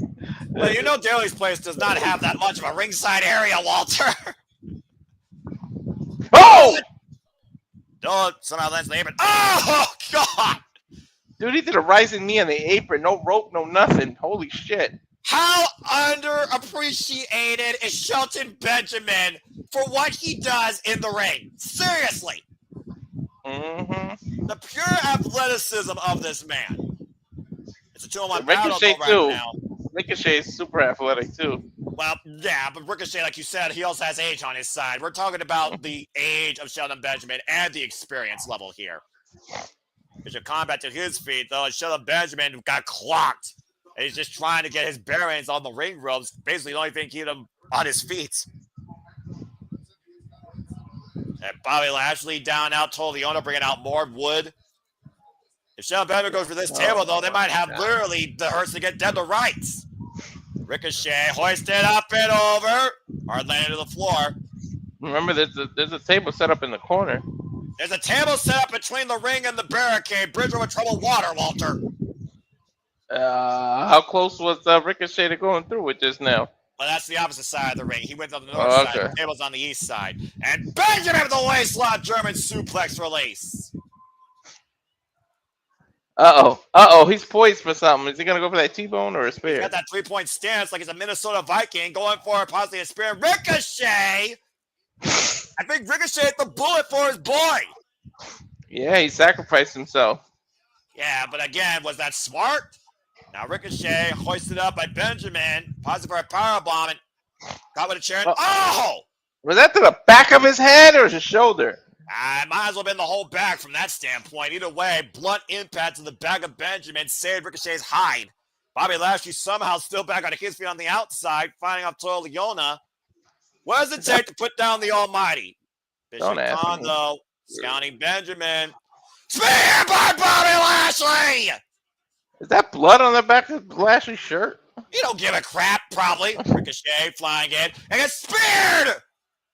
Man, he jump speared him, dude, out of his boots. Leona, though, and Bobby Lashley. Oh, here we go, Walter. The behemoths of each team colliding once again on Dynamite. This is a collision, folks. This is Bobby like a Lashley polar. goes to a knee and spear for Leona. This is like a grizzly bear versus a black bear. Like, Well, we just figured out which one won, and this isn't the Revenant. Good God. dude, he chasing him too. He went right after him. Lashley, though, hoisted that toe, unable to Oh, hoist they're him. close to that table. And Lashley hoisting up Tula through that table. Spine buster. I think he hurt someone, Noah. Yeah, about to say, I think it's safe to say we finally got someone hurt. His name's Toro Leona, and Ricochet is left alone with Shelton Benjamin and Bobby Lashley and MVP 3-on-1. I think a receipt's about to come. I think they're gonna let MVP do the honors here. Well, it's time to finish business, I think, Walter. The business of pain. Shot to the throat. Playmaker! God damn! Dude, the height! One-arm choke bomb. Is he gonna T-bone suplex him through that table? I think he's going to suplex him directly through the table. Yo, a release German suplex. He just let him fly. Touchdown, Hurt Syndicate with the win in this street fight. I knew Ricochet was gonna be the one to get the pin. Well, Ricochet was the one that caused all this. MVP getting much sought after revenge and a receipt. Business found by the Hurt Syndicate. They may not And win Bobby the Lashley- wrestling match, but they won the fight. They give out Bobby Lashley never even took off his shirt. and the jacket was 100% intact. We go to full commercial break. Fuck television. God damn. What? What a suplex. Wow. Dude, release to his head, his neck. Like, all Oh bullshit my aside, he could have really God. got, like, kayfabe aside, he could have really got injured. Like, he just released him into that. He didn't slam him. I'm about to say, he yeeted Literally, that boy. he yeeted him. He tossed him like a dumpster was behind him when he was throwing trash over his head. That was incredible. My gosh, Son of Ben's got the best German suplex in the business. Well, that being said, congrats to the Hurts again on winning that Street Fight. As we get ready, coming up next, Jurassic Express for the first time since 2022 will be in tag team action when we come back to Dynamite. Fuck television. Well, that was fun, and you were right. Someone did get hurt. It was Ricochet. Dude, God. so bad. I love it. They're going to Jurassic Express next. Watch. Yeah, Jurassic Express is coming up next. For those that don't know, Jurassic Express are former AEW Tag Team Champions, but the last time they were together as tag team was 2022 in a ladder match against the Young Bucks. The Young Bucks, of course, who beat them for those titles, and Christian Cage turned his back on Jungle Boy and engaged a kill switch, and the rest is history when it came to these two that basically Oh, I just thought about it. before they came back at All Out to once again be back together in tag team action. And now we're going to see them for the first time in a tag team match coming up on AEW Dynamite Homecoming. The Young What do you Bucks describe are sitting there bothering Tony Khan. Tony might punish him and send him to Jurassic Expressway. Yeah, about to They're say- going to come with no music, no nothing, and just have to go fight him. Yeah, I'm about to say, Shelton Benjamin sending Ricochet into the end zone. Good God. Hurts to get with the win. I love it. And again, they Dude. hurt people. He literally tossed him like trash. Like, that was crazy. It's amazing how light Ricochet looks on television when freaking Shelton Benjamin throws him like yesterday's garbage. He ain't that light either, you know? He's No, pretty of course built. not. You kidding me? He's like But again, 210 Benjamin- pounds of muscle, too. Right? Again, let's take a look here with everyone in the chat, by the way. Again, if y'all haven't subscribed already, subscribe to Rage of Wrestling. If you want to be part of Sleepy Addicting Leagues or find out more of what I do at My Simple Man's brand, or just find me with a positive hello once in a while because I'm antisocial introverted, right here on YouTube on the X and Foster 9016. I will be on the No DQ review, by the way, tomorrow too. Say yeah to No DQ. Shout out to Aaron Riff. He'll be doing a review for both AW Dynamite Title Tuesday. Hey, be And careful. next Don't let them pull you into the stream too long. If a Psycho Jet Black Cyclone happens, I'm going to make sure I abandon ship before I'm stuck in that vortex. All right, don't worry about that. Anyway, we got a moment to breathe here. Good God. I mean, yeah, Jurassic Express and the Young Bucks, boy, do they go back a ways. Man, And speaking of going back a ways, look at this picture, Walter. well, the family just keeps growing. Hey, Santos Escobar just quit too, and that means there's no 90 days because he just didn't renew his contract. And notice a member is missing though in this picture. Andrade. When his fucking weapon at Collision.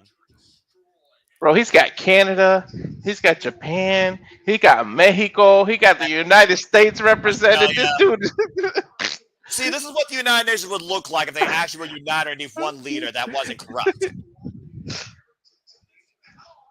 Kyle versus Kyle still to come tonight, by the way. We are going to say Kyle so many times, it's going to be ridiculous. Kyle squared. You had to say it like that. Kyle squared.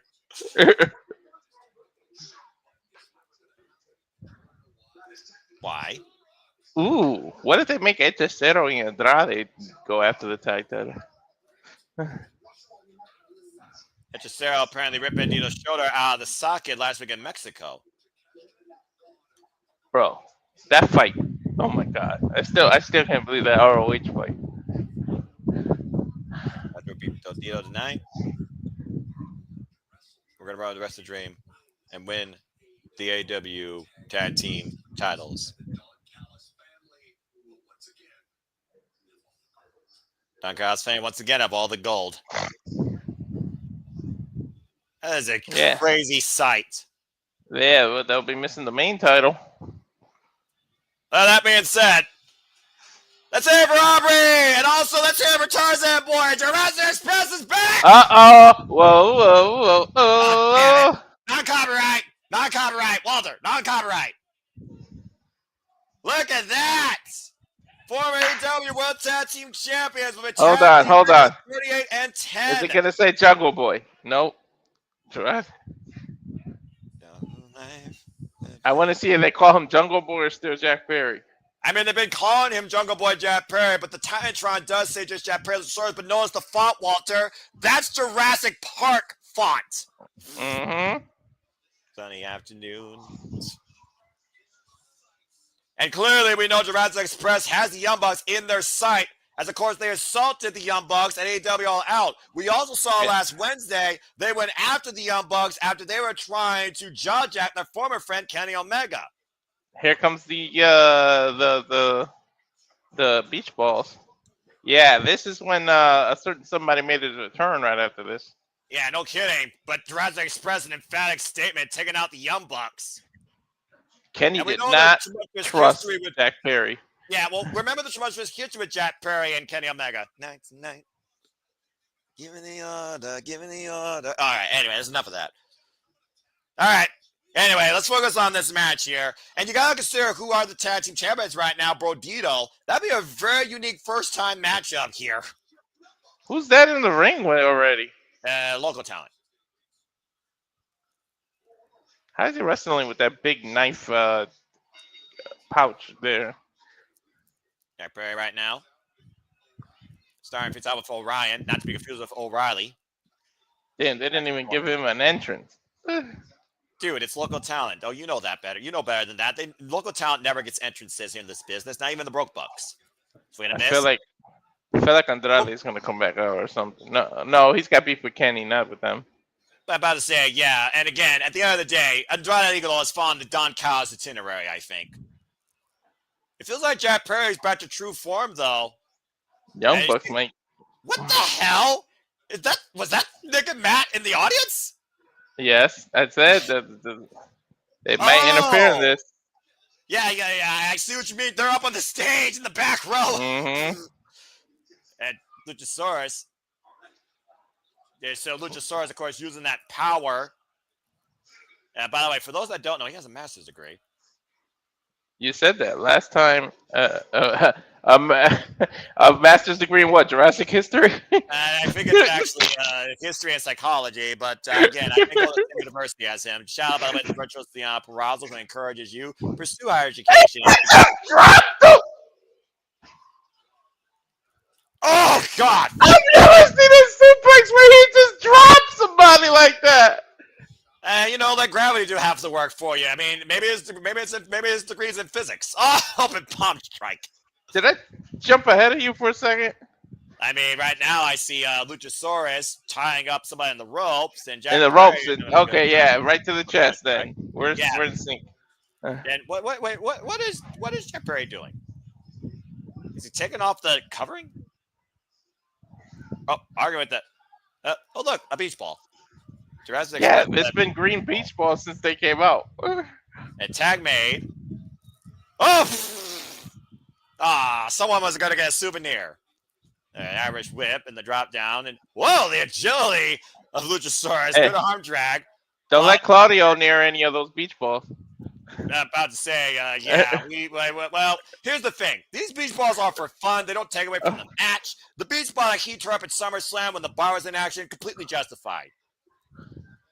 And so far, Jurassic Express haven't lost a single step here. Oh, wait a minute. Remember this move, Walter? Ow! Yep. Jurassic Express! That's it! What do you want? Stop barking, boy. Ah! That overhead suplex power bomb is such a finish. Okay. I don't think the Bucks are going to stay in the seats too long. After 1,200 days, pretty much, Jurassic Express coming to fine form again tonight at AEW Dynamite on Tuesday. Uh-oh. Well, you had to call their name, Walter. You had to call their name. I told you they weren't going to stay in those seats. I mean, we saw them bombard freaking last week by Jurassic Express. Luchasaurus grabbing the Bucks again out of midair. Oh, no! By the way, buying tickets does not allow you to get into the ring. Don't get ideas. Fortunately, they are actual talent, so they really can't be fined here. BTE trigger drops Luchasaurus. And you're right. They did not interfere with the match. They waited till after the bell, so you can't find them. Oh, the super kick party.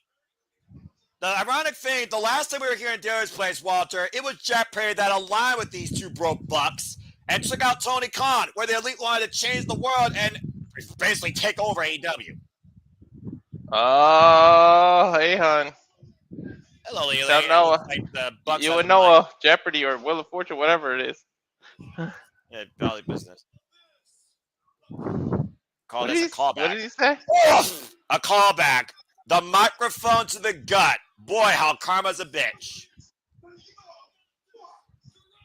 Are they going to challenge them? Why does he have a mic?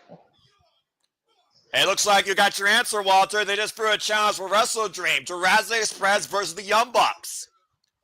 But, oh no. Shit. Oh, shit. Oh, no. Nick Jackson up to the top rope. Outside driver on Jack Perry. Let's see if Tony lets the fight go on. Look how Luchasaurus protects Jack Perry. Again, time heals all wounds, and apparently friendships are always somehow forever too. But the Young Bucks don't give a damn. The Young Bucks spoiling this homecoming for Luchasaurus and Jack Perry. My nephew. Have to go backstage to the Death Riders.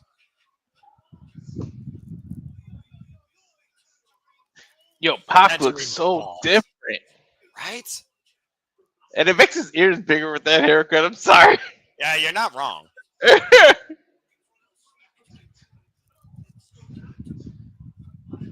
Little pitsqueak to whet his appetite. I don't care what anybody said. Pac can go, man. I mean, Damn right. I just feel bad his body can't keep up with whatever he's trying to do. He's been injured quite a lot. But to your point, he's been gone 6 months, the same amount as Orange Cassidy. Yeah, what was it? The ankle this time? It was the ankle, the knee. I think his neck gave him an issue when he was going by a different name. Right.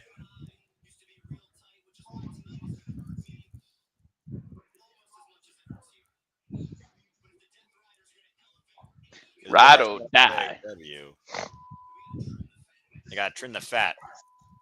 Damn. Separate the winners from the losers.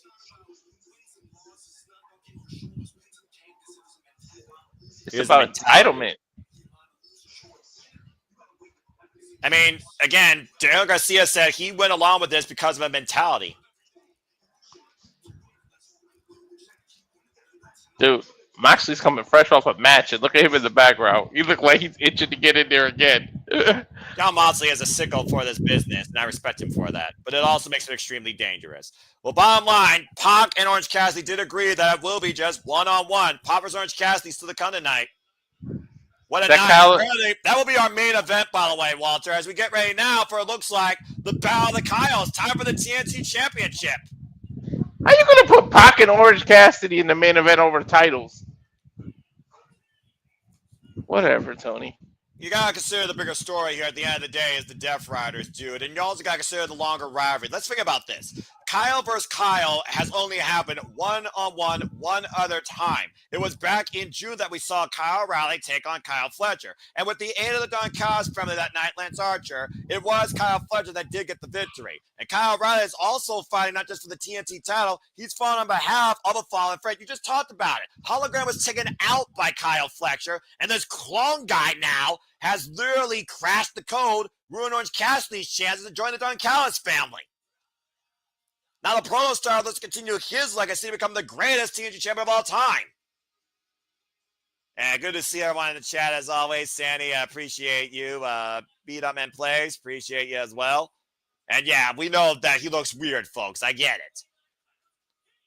Proto Star Kyle Fletcher with a singles record this year of 14-5, our current TNT champion. Brimming with confidence, the 28th TNT champion in this company's history. This title first established at Double or Nothing 2020, won by the American Nightmare Cody Rhodes against Lance Archer in the finals. I dig the pink on him, by the way. It definitely works. And again, Kyle Fletcher said himself, it makes him stand out because no one else wears all pink like he does. Again, bottom line, Kyle Fletcher's about one thing, and that is you will say his full name. And as much as the Don Callis family gets involved in each other's business, we got to say this about Kyle Fletcher, Walter. Since he's been TNT champion, he's won each defense all on his own. Yep. Looks like Don Callis is joining surprisingly. Commentary. Brian Danielson, Taz, Nick Scalber on commentary. Shout out to the All Elite commentary team, as well as Renee Paquette, Shatu, and Tony Giovanni, broadcasters. Again, this is Kyle versus Kyle 2. Second ever singles match that these two men are going to have against each other, this time for the TNT title. Kyle Fletcher, the 28th TNT champion. Kyle O'Reilly. Kyle Square. Yep, damn it, Walter. The tail of the tape here, Kyle versus Kyle, it comes down to experience, age, hunger, confidence. The waist lock here, good go behind by Kyle, and then Kyle with the wrist lock takeover. Now Kyle with the great leg takedown here, flow over the front face lock. And Moreno said best, styles make fights. You look at the two men's styles here, Walter. Think about that, by the way. Nice shoulder block there by Kyle Fletcher. Very similar. Kyle O'Reilly, great agility. Off the ropes. Kyle, sunset flip. Now Kyle looking for the single stop. And Kyle, take the ankle. Uh-oh. Knee-bar in. And Kyle makes his way to the ropes. I tell you what, Fletcher better not make the mistake of looking past O'Reilly. I don't think that Kyle is looking past Kyle here at all. I mean, you think about the fact that Kyle O'Reilly has not held any sort of gold. Think about this, Walter. Kyle O'Reilly has not held gold since 2019. Jeez. Back when AEW debuted. Pretty much. Kyle, of course, former Ring of Honor World Champion, PWG Champion, multiple-time NXT Tag Team and Ring of Honor Tag Team Champion. Kyle Fletcher, though, notorious, holding over 20 different tag team championships in his illustrious career, mostly alongside Mark Davis in various promotions, and is a former Ring of Honor World Television Champion. You see Kyle right now, and the wrist lock is changed here for strength against Kyle, as Kyle's trying to fight back here. And Kyle, again, both men are in position. Kyle, sudden impact with that scoop slam, trying to get Billy back in his hands, is the TNT champion. And I'm telling you, 2026 will be Fletcher's year. He's gonna have that world title. I'm telling you.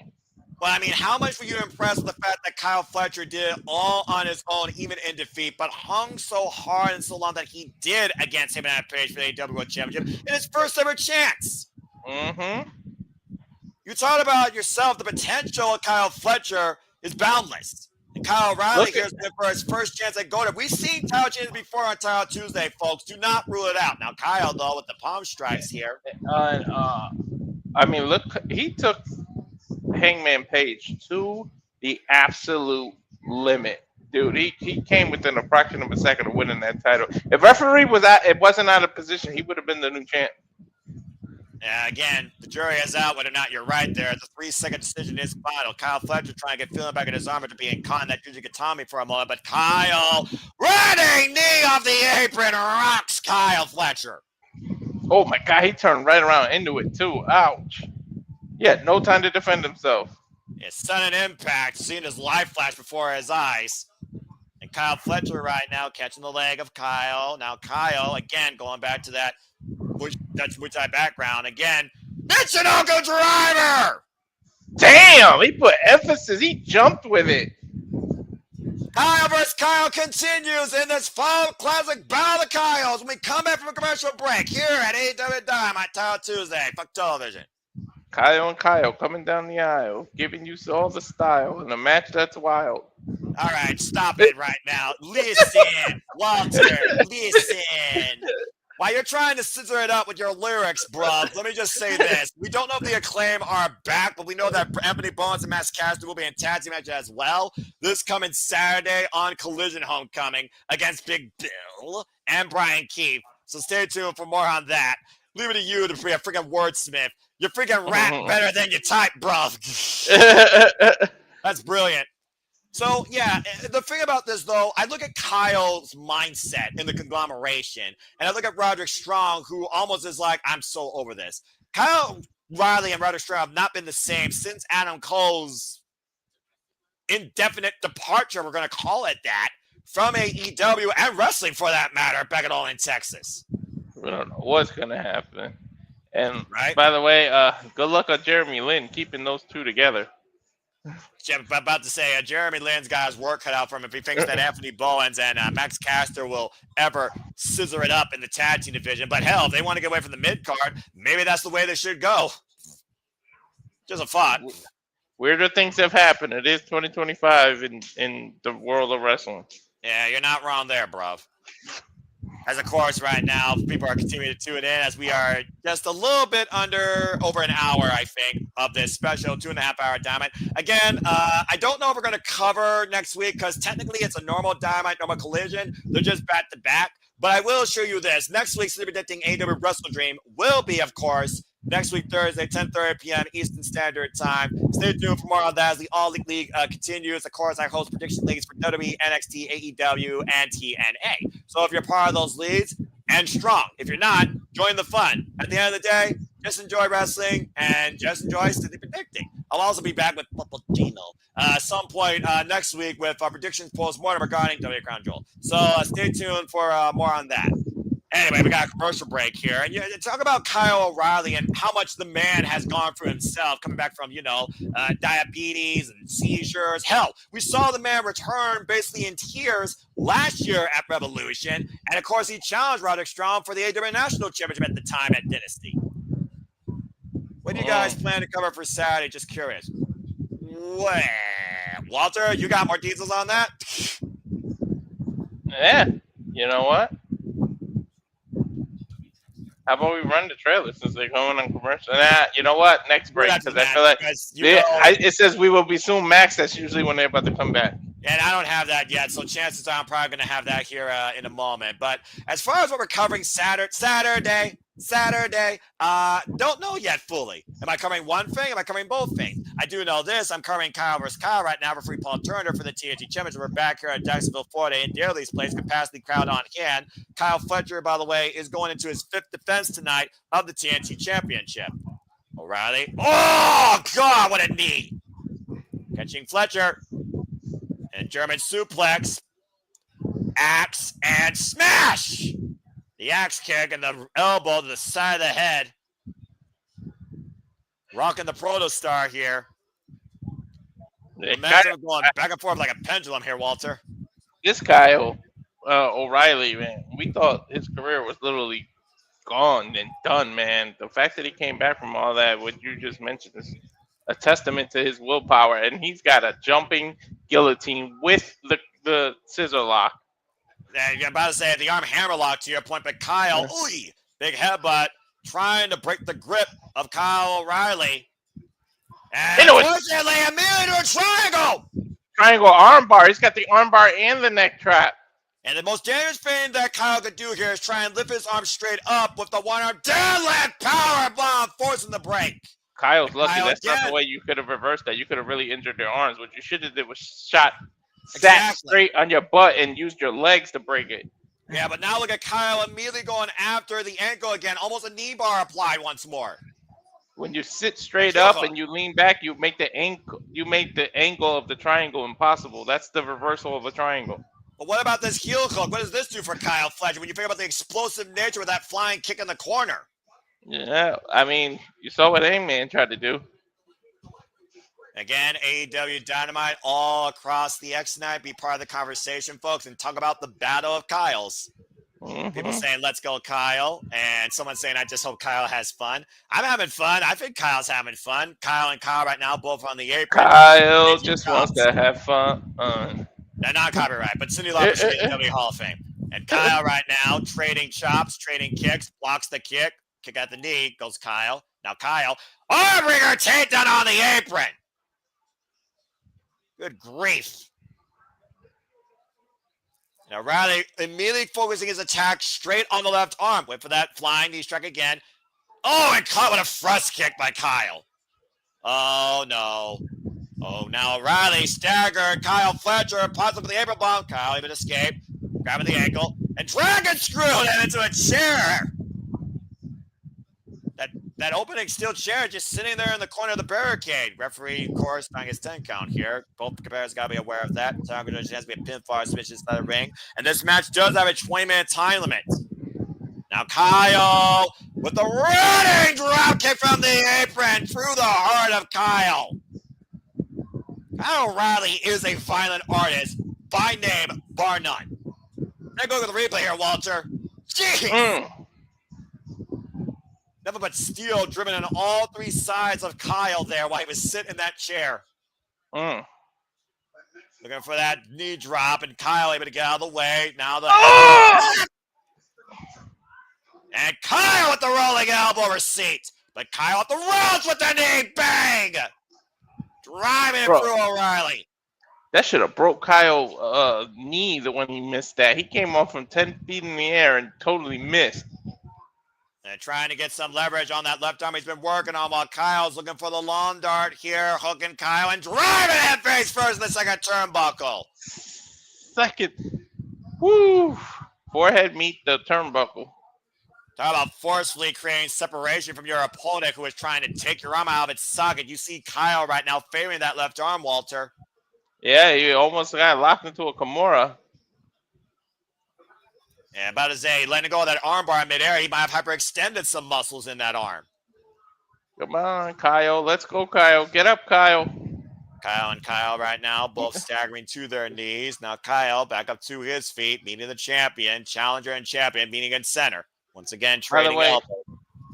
We take no liability if you drank every time we said Kyle and this comes I was not poisoning. That was your own decision. about to say, if people listen to me, they're foolish.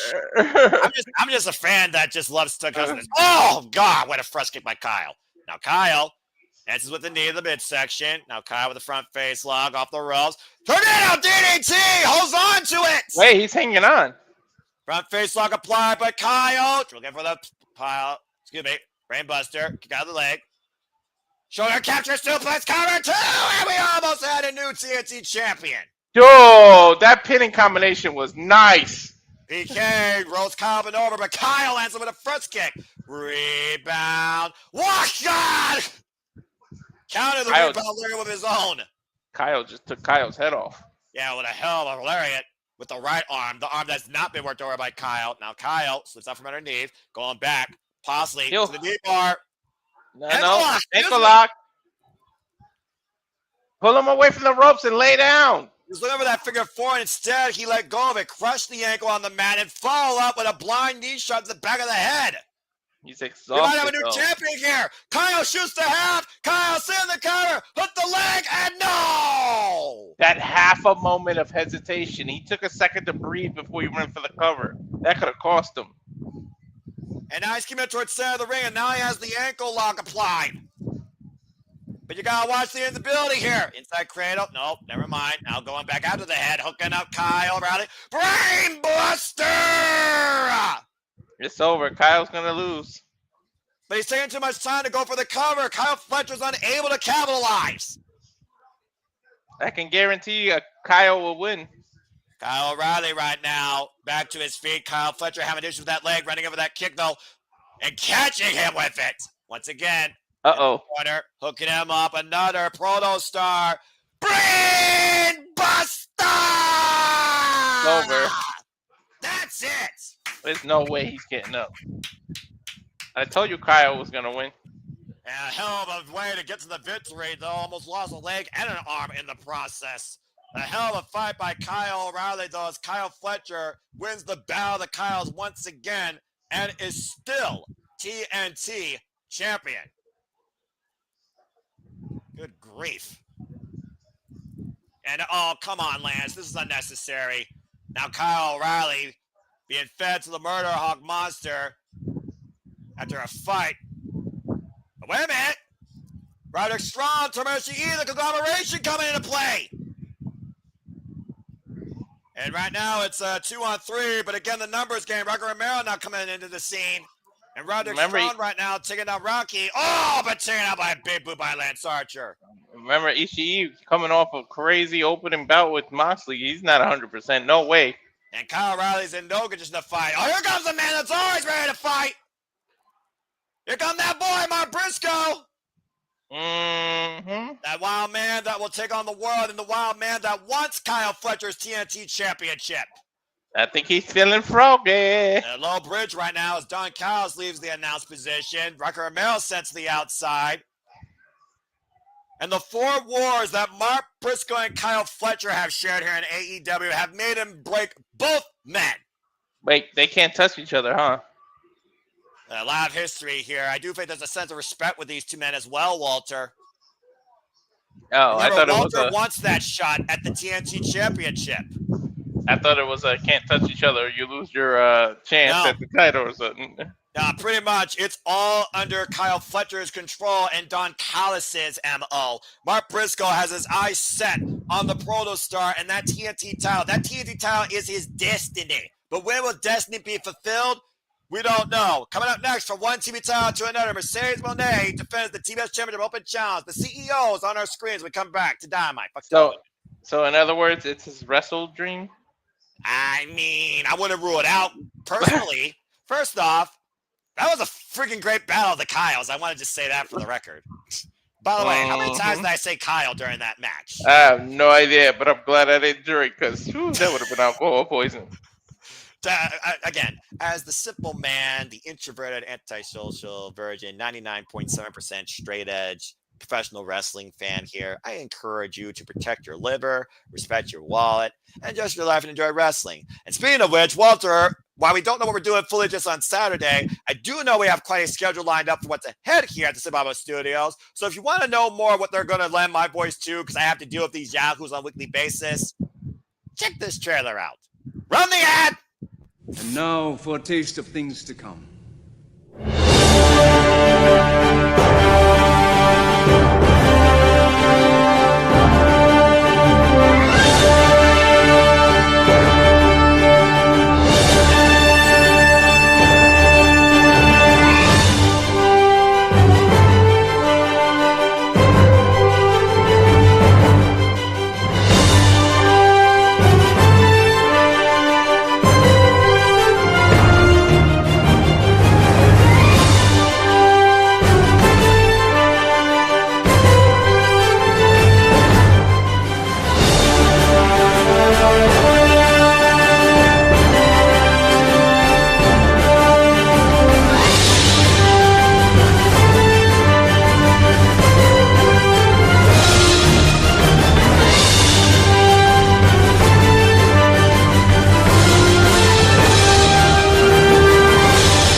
again, I always enjoy seeing Kyle fight Kyle. Anyway, here, as I said earlier, at the Simple Lava Studios, that trailer shows you we truly encompass, embrace, celebrate, engage, analyze, criticize, and react, and cover, and commentate to all the wrestling.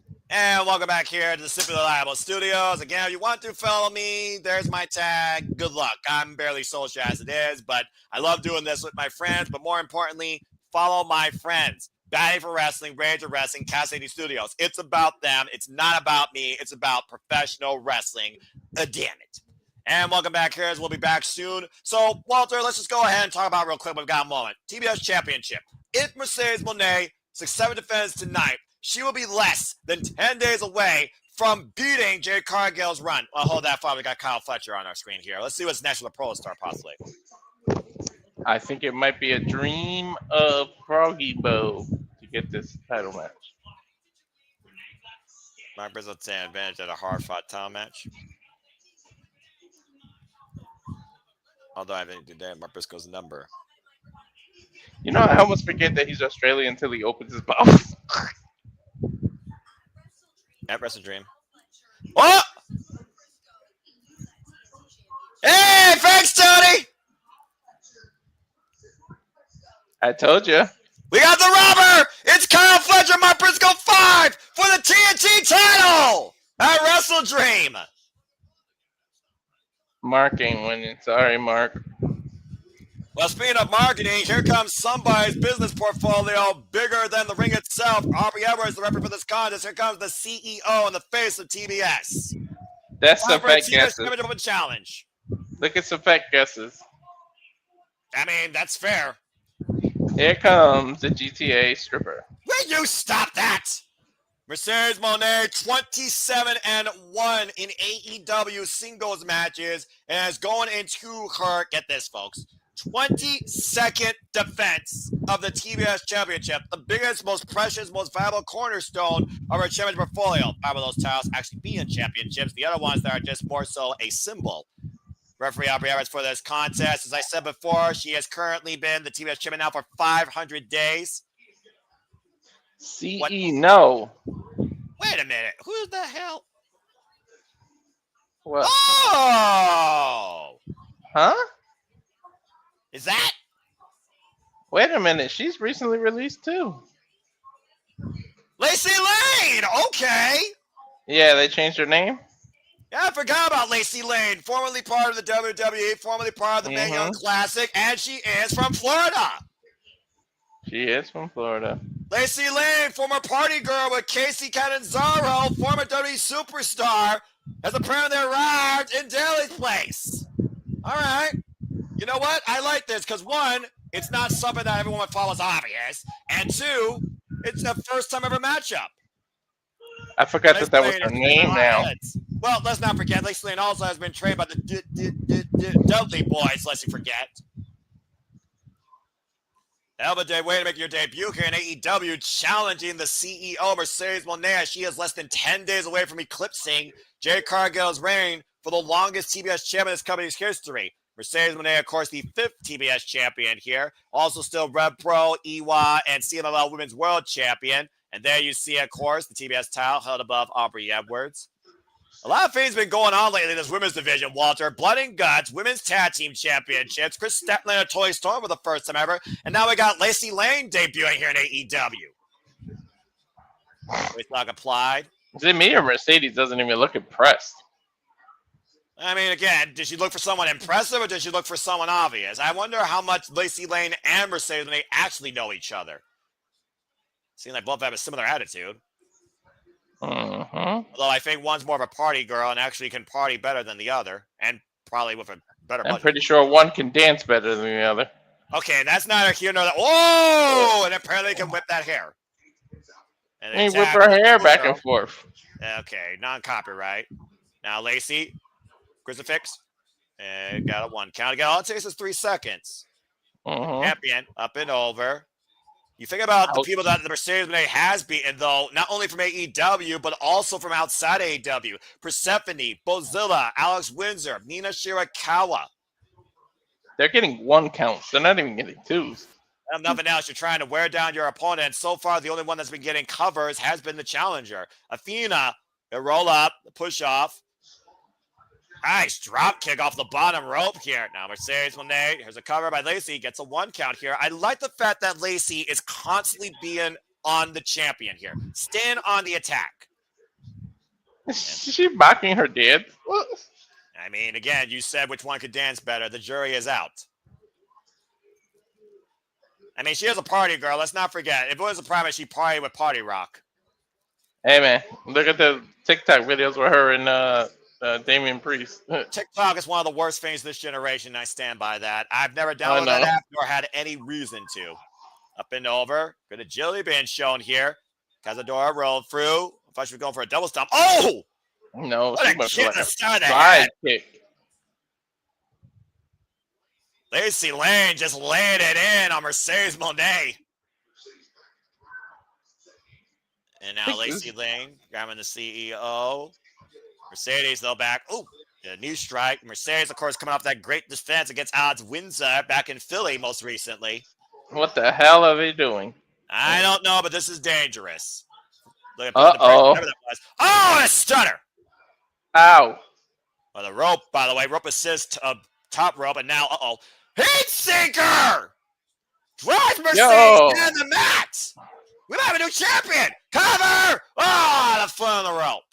She hit her with the freaking heat seeker. And this TBS Championship match continues on TBS if you're watching it there in picture, otherwise full commercial. Fuck television.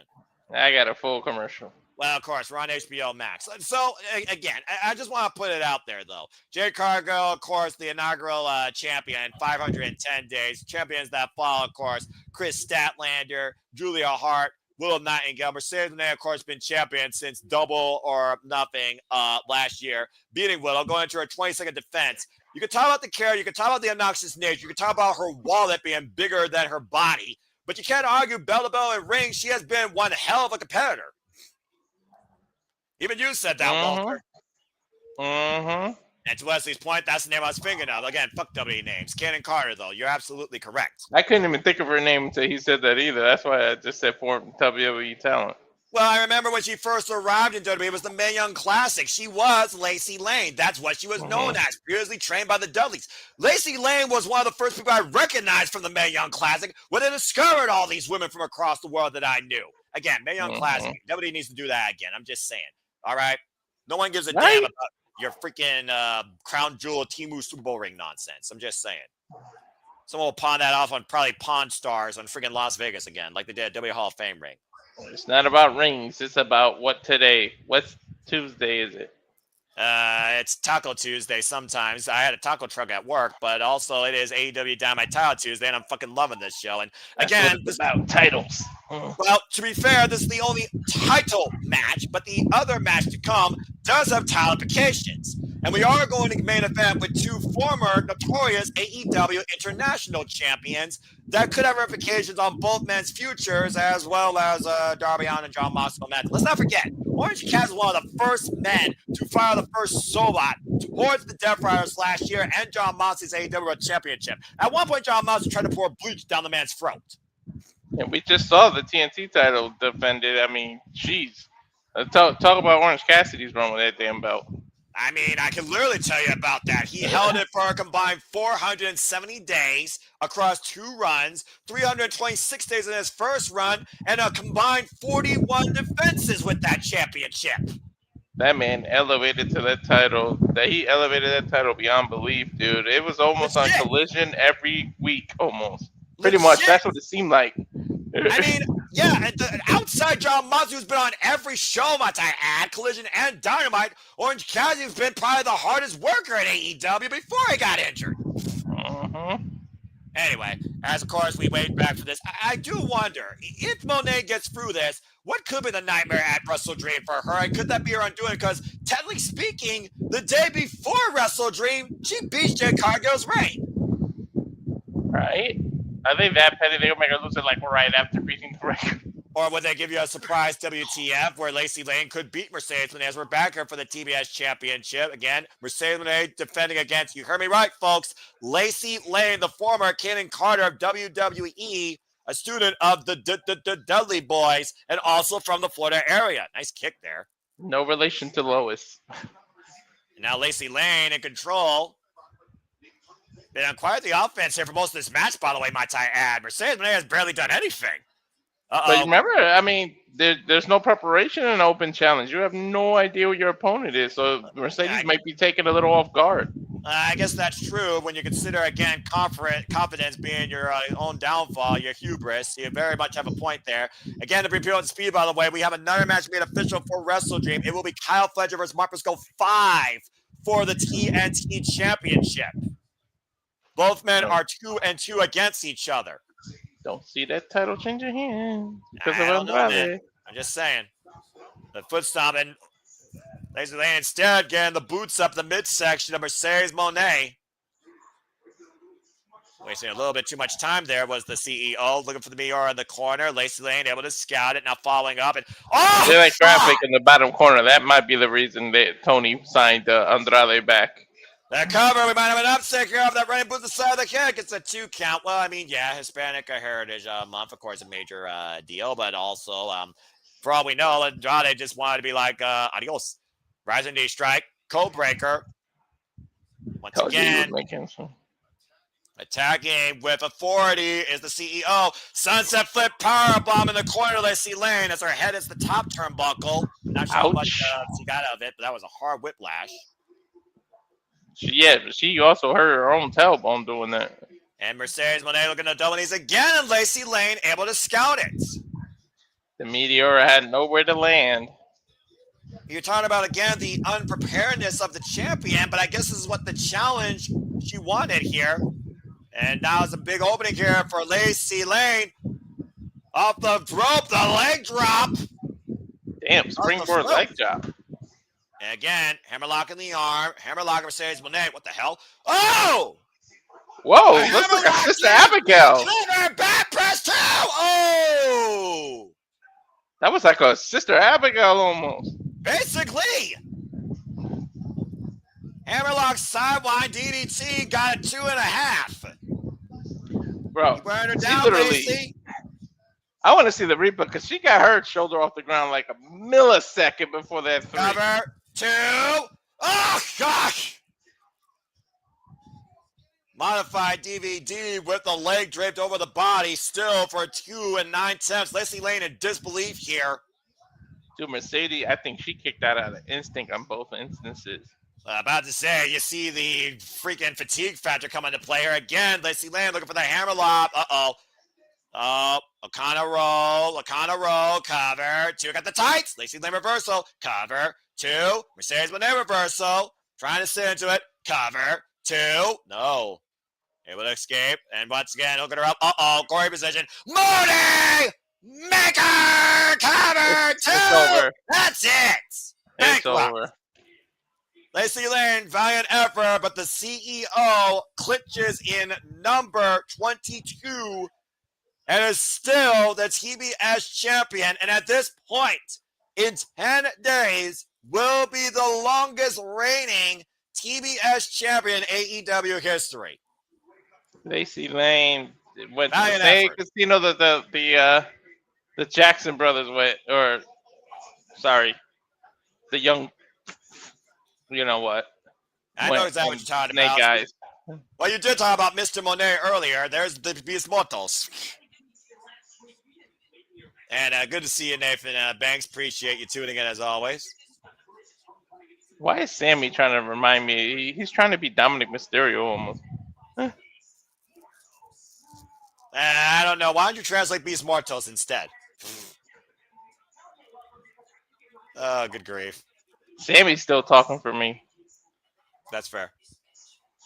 And that's Spanish for goodbye. An emphatic grr by Beast Mortals for Matt Eddie Kingston. Oh, Hook and Eddie. Yeah, I'll say. 2 weeks ago, I'd be here because of you, Sammy.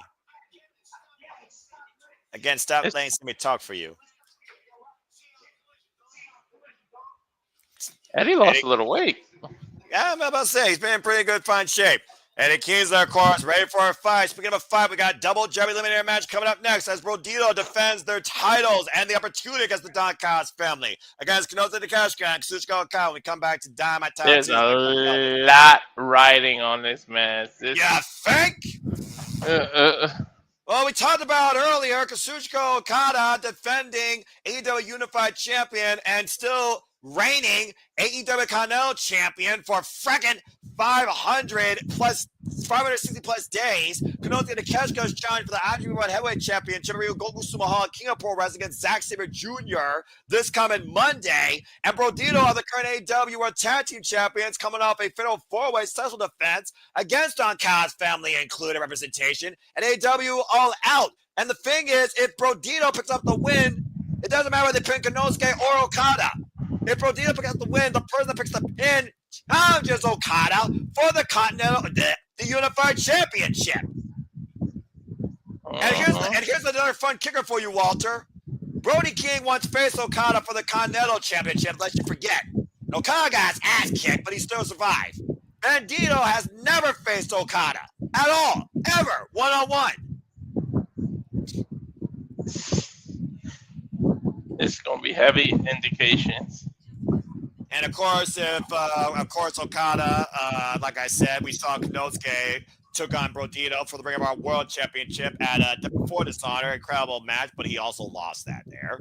And of course, Brody King and Konosuke Takeshita go all the way back to the Continental Classic last year, where the Alpha did get the better of Big Bad Brody King.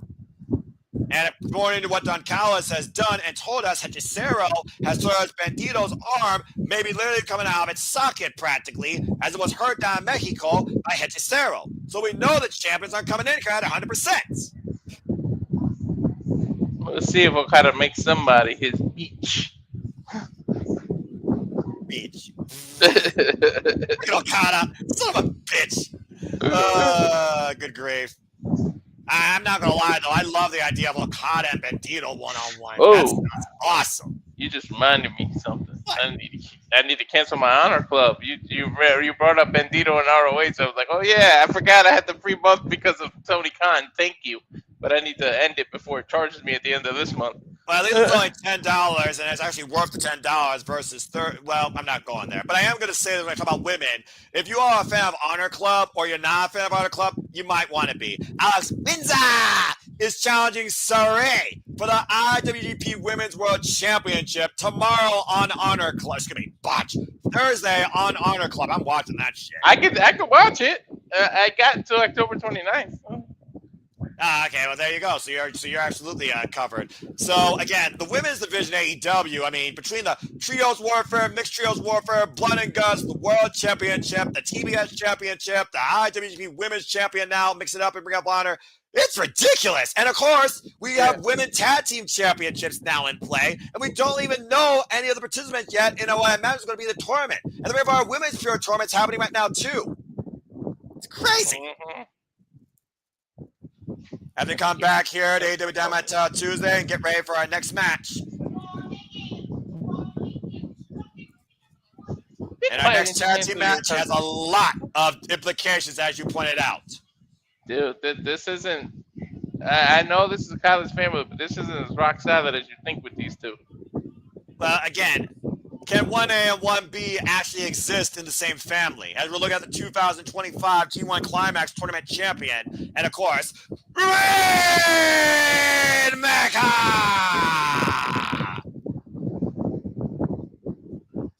Kazuchika Okada! Beach. 14-0 in singles action. That's crazy. Including to his right, because, well, that was a triple threat, but still, he won that match. And again, Double Jeopardy Eliminator match. As we know, the biggest prize at risk here is Kazuchika Okada's AEW Unified Championship if Brodido wins. And of course, Kazuchika Okada, to your point, beat his greatest rival, Kenny Omega, to unify the International and Continental Championships. But to your point as well, Konosuke Takeshita and Kazuchika Okada have never faced each other one-on-one. They've only had 2 chances against one another, back-to-back years at All Out. all-out fatal four-way last year and the triple threat from this year. And neither of those matches, Konosuke was involved in the decision, but Okada won both. I can't wait. They're gonna give us the one-on-one. I guarantee you. That Slow dude, build, brother. Let it cook. build, let it cook, let it cook. Just say right now, if it's at Wrestle Kingdom, I got my main event. And you see, of course, Brodido coming out, still AEW Tag Team Champions after defending those successfully not only at All Out, but against the Gates of Agony following All Out. They're 7-1-1 as a team. Yeah, they have been quite a dominant force to be reckoned with, even before grabbing the championships. Of course, they won the championships back in AEW Forbidden Door. Yep. All it's going to take is one miscommunication on Kaun to catch his side, and there's your implosion, Walter. I never thought that the Hurt Business was losing that belt, and then here comes the most random team, and they come together. And, well, again, the history of Brody King and Bandido goes way back to that mutual respect beyond AEW, whether they were facing each other one-on-one or working together. But now we got two AEW originals as tag team champions, not the elite, not former W superstars, two AEW originals. We haven't seen this type of tag team setup since freaking Acclaim and Jurassic Express. Bandido's got like a big-ass target on his shoulder. You got to let Takeshita and Okada go against them with a bum shoulder. Like, that is not the smartest thing to do. Yeah, well, it comes back to the pride of the champions, by the way. And Konosuke just manhandling Bandido, looking for a big stomp. Of course, you can't count out Bandido because Bandido did beat Konosuke one-on-one, as we talked about, before Dishonor, successfully retained his World Championship. The agility here of both these men. Cazadora lift. Bandido, counter arm drag. Oh! God! You take that shoulder out, though. You take away that slingshot, that rebound slingshot German. That 21 plex, but again, that big elbow, though, rocked the alpha. No denying that. Not bad for the former five-time KLD openweight champion from DDT Pro. Bandido, Cazadora by Brody. A little dazed there. Oh! Just dropped. I always love the tag teams that use their own partners as weapons. Right? It just seems like it's so effective. What was the hesitation, though? I think he may have hit his head first on the mat. Now, Okada legal with Brody King. Yeah, let's renew this, shall we? Let's renew this over the Continental Championship from Revolution this year, in case you forgot. Tag. You talk about, again, people that wrestle with a bum shoulder. Do you not forget that Kazuchika Okada ripped the arm out of Bryan Danielson, and Bryan Danielson still won? Mm-hmm. I'm just saying. LaPlante strikes here to the AEW Unified Champion, Kazuchika Okada. Again, a legend in his late 30s now at this point. Virtually unpinned and unsubmitted practically in AEW since being signed, except by Bryan Danielson, who did pin him one time. Again, undefeated in singles action this year alone. I think he's 37, isn't he? Yeah, and again, you saw Bandido, to your point, go out for the tag, now favoring that shoulder. Definitely not 100% here. Brody about to definitely have to move most of the work in this match. Hard hours whip. Fall splash in the corner. The key thing about the Don Callis family is not the talent involved, it's the representation. And that representation is Don Callis. What does that infuse hatred that he invokes in this family? Or that ruthless, win by any means necessary attitude that has led to Konosuke, Okada, and Kyle Fletcher's rise. And now Kyle, We talk all this shit about Don Callis. But if you think about it, it might not be an AEW without Don Callis, because he's the one who called Jericho to fight Kenny Omega in New Japan. And then Tony saw that and said that there needs to be opposition to WWE, and then created AEW. So without Don Callis, AEW might not even exist. As we go to full commercial break, with that fire in your heads, fuck television, you very might be realized the invisible hand has played his hand in AEW's existence.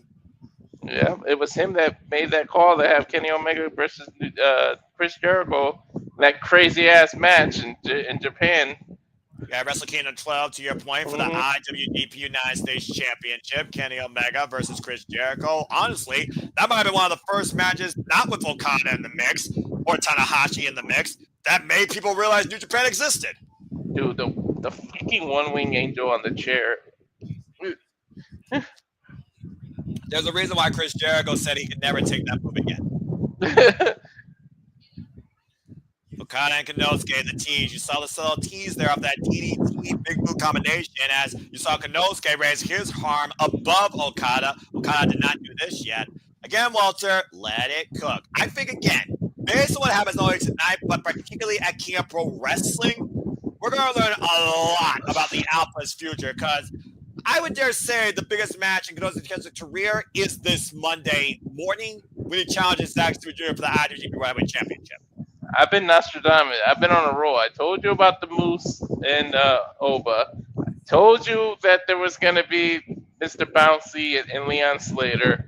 I'm telling you, Kyle Fletcher's going to be a champion in 2026, and we're going to get this one-on-one. Just wait till next year. Well, again, we got to get for the rest of this year. Of course, we got, as you saw in the Watch On trailer, just to come up again, folks, we got WWE Crown Jewel. We got TNA Bound for Glory. We got King of Pro Wrestling, New Japan Pro Wrestling. We got Marigold in the mix because Io Sky is going to be challenging Mayu Iwatani, two original Daughters of Stardom, for the first time together in the ring since 2018. Cannot believe that. I'm so damn happy and excited for that. And then, of course, we have AEW Wrestle Dream. We know that we got Timeless Toy Storm challenging Chris Statler for the AEW Women's World Championship. We got Hangman Page versus Samoa Joe for the AEW Men's World Championship. And now we got Kyle Fletcher versus Mark Briscoe 5. The Rubbers, both men are 2-2 for the TNT Championship. It's a hell of a card already, and that's just 3 matches. It's going to be nuts. Well, AEW, when it comes to pay-per-view, they're not only worth the price, they don't miss. And they also have a much better service. They're probably still going to have a couple more matches that they're going to add to the pre-show. They're going to add, you know how Tony is. Who wants to watch a bunch of dumbass people talk? We're here to watch wrestling, right? That's why you watch the countdown. That's why you listen to a podcast. This is why you listen to us for No DQ for previews. Well, maybe more us, because I think No DQ doesn't put too much fun in AEW. Then again, that probably proves why I'm the leader of the All Elite League. So, again, I mean that with all due love, but I'm just going to call as it is, all right? Because, again, I hold no punches. Anyway, as we'll be back here soon, let me go ahead and bring down the mood. Have you ever thought about what life is like? Nothing more but I'm not going to do Bob Ross tonight. I'm not doing that. You know, I never watched Bob Ross videos, by the way. AEW Dynamite title Tuesday! Back here with Okada and Konosuke against Brodido as Konosuke just dropped Brody with a big elbow. Konosuke going to catch Kazuchika Okada again, and Brodido wins. The winning man will get a shot at Kazuchika Okada's AEW Unified Championship. If Konosuke or Okada wins, then the Don Callis family gets a shot at the AEW Tag Team Championship. Bandido is not 100%, by the way, after Hezusero destroyed his elbow. Vicious backdrop. Oh, it's his elbow. I said shoulder. Oops. Yeah, it's just, well, I mean, it goes all the way to the elbow, to your point, because, again, Hezusero, the Alchemist, tried to pull that arm out of its socket. And the Irish whip. And right now, Brody King wiping out Okada and Konosuke. That was a crazy double clothesline out of that corner. I kind of want to see Brody King now in a triple threat with Konosuke and Okada. Oh, my God. Don't. Tag. And now Bandido goes bring up the top rope, sits down on Okada, and now the cover to whoa! Oh no! Did he hit Okada? He literally put Okada on the side of the head. Oh. Yeah, about to say, is Okada going to think that was a miscommunication? The corner, tornado. High cross body, Ring of Honor World Champion. Now hooking up Okada for the backslide, the cover. 2.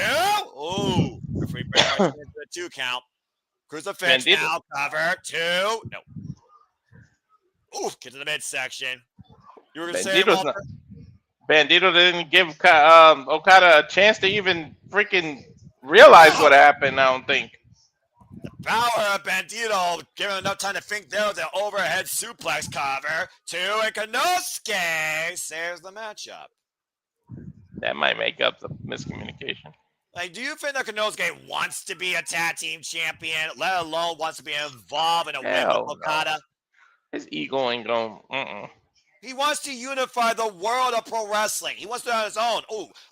Gazo bomb, knee strike, side of the head. Cover 2, and Konosuke pushed Bandido on the pile. Damn. Yo, if he didn't push him, it would have gonna be over. Yeah, no kidding.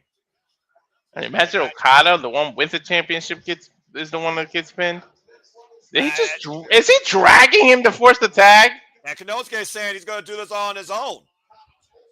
Again, live Jacksonville, Florida here. AEW Dynamite title Tuesday. Double Jeopardy implications here in this matchup. Konosuke double booted by Brodido. I wish I spoke Japanese because he yelled something at Okada.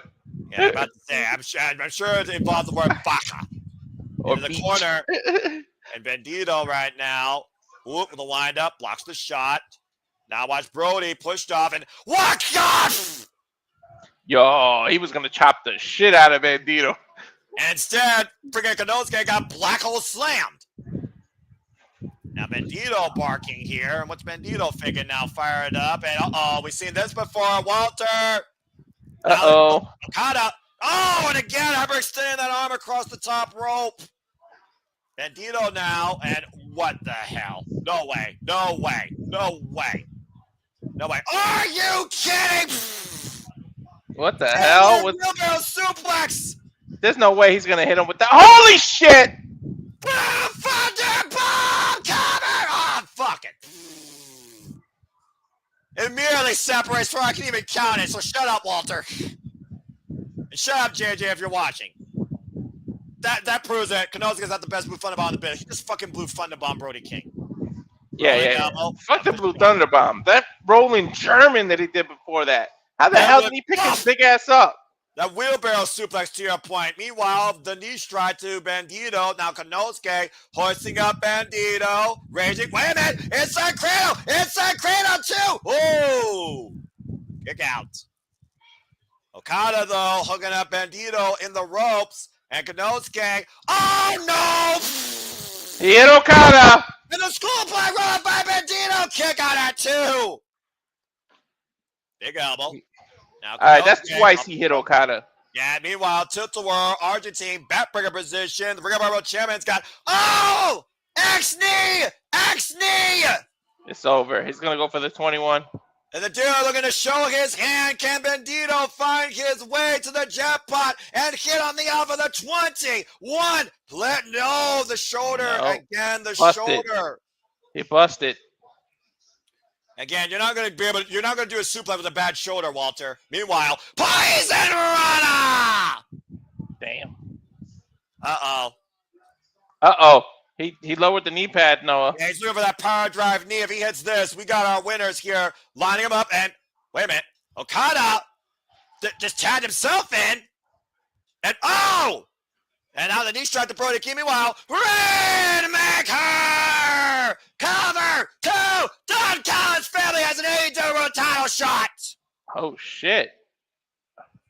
I thought it was going to be a miscommunication that they tagged themselves in.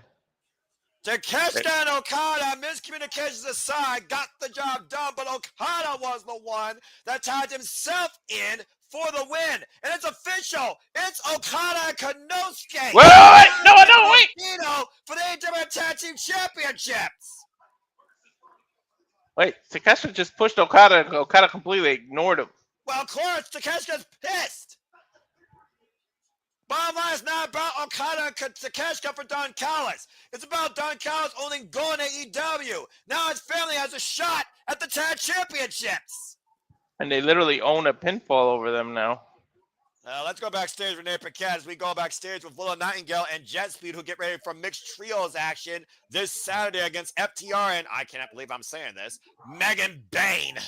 Willow, we love Willow. How can you not love Willow? She makes everybody happy.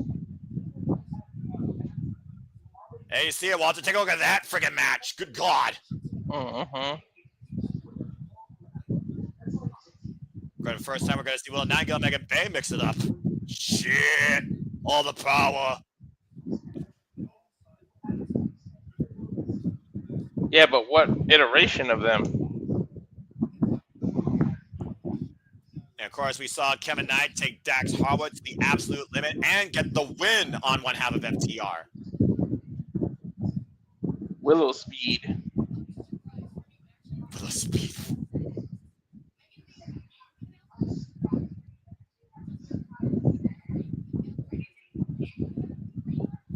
Megan Bain is a big woman. Woo! Let's put it politely. Her and Willow are gonna go at it. I still want to see Mega Bay win those tag titles. Kid.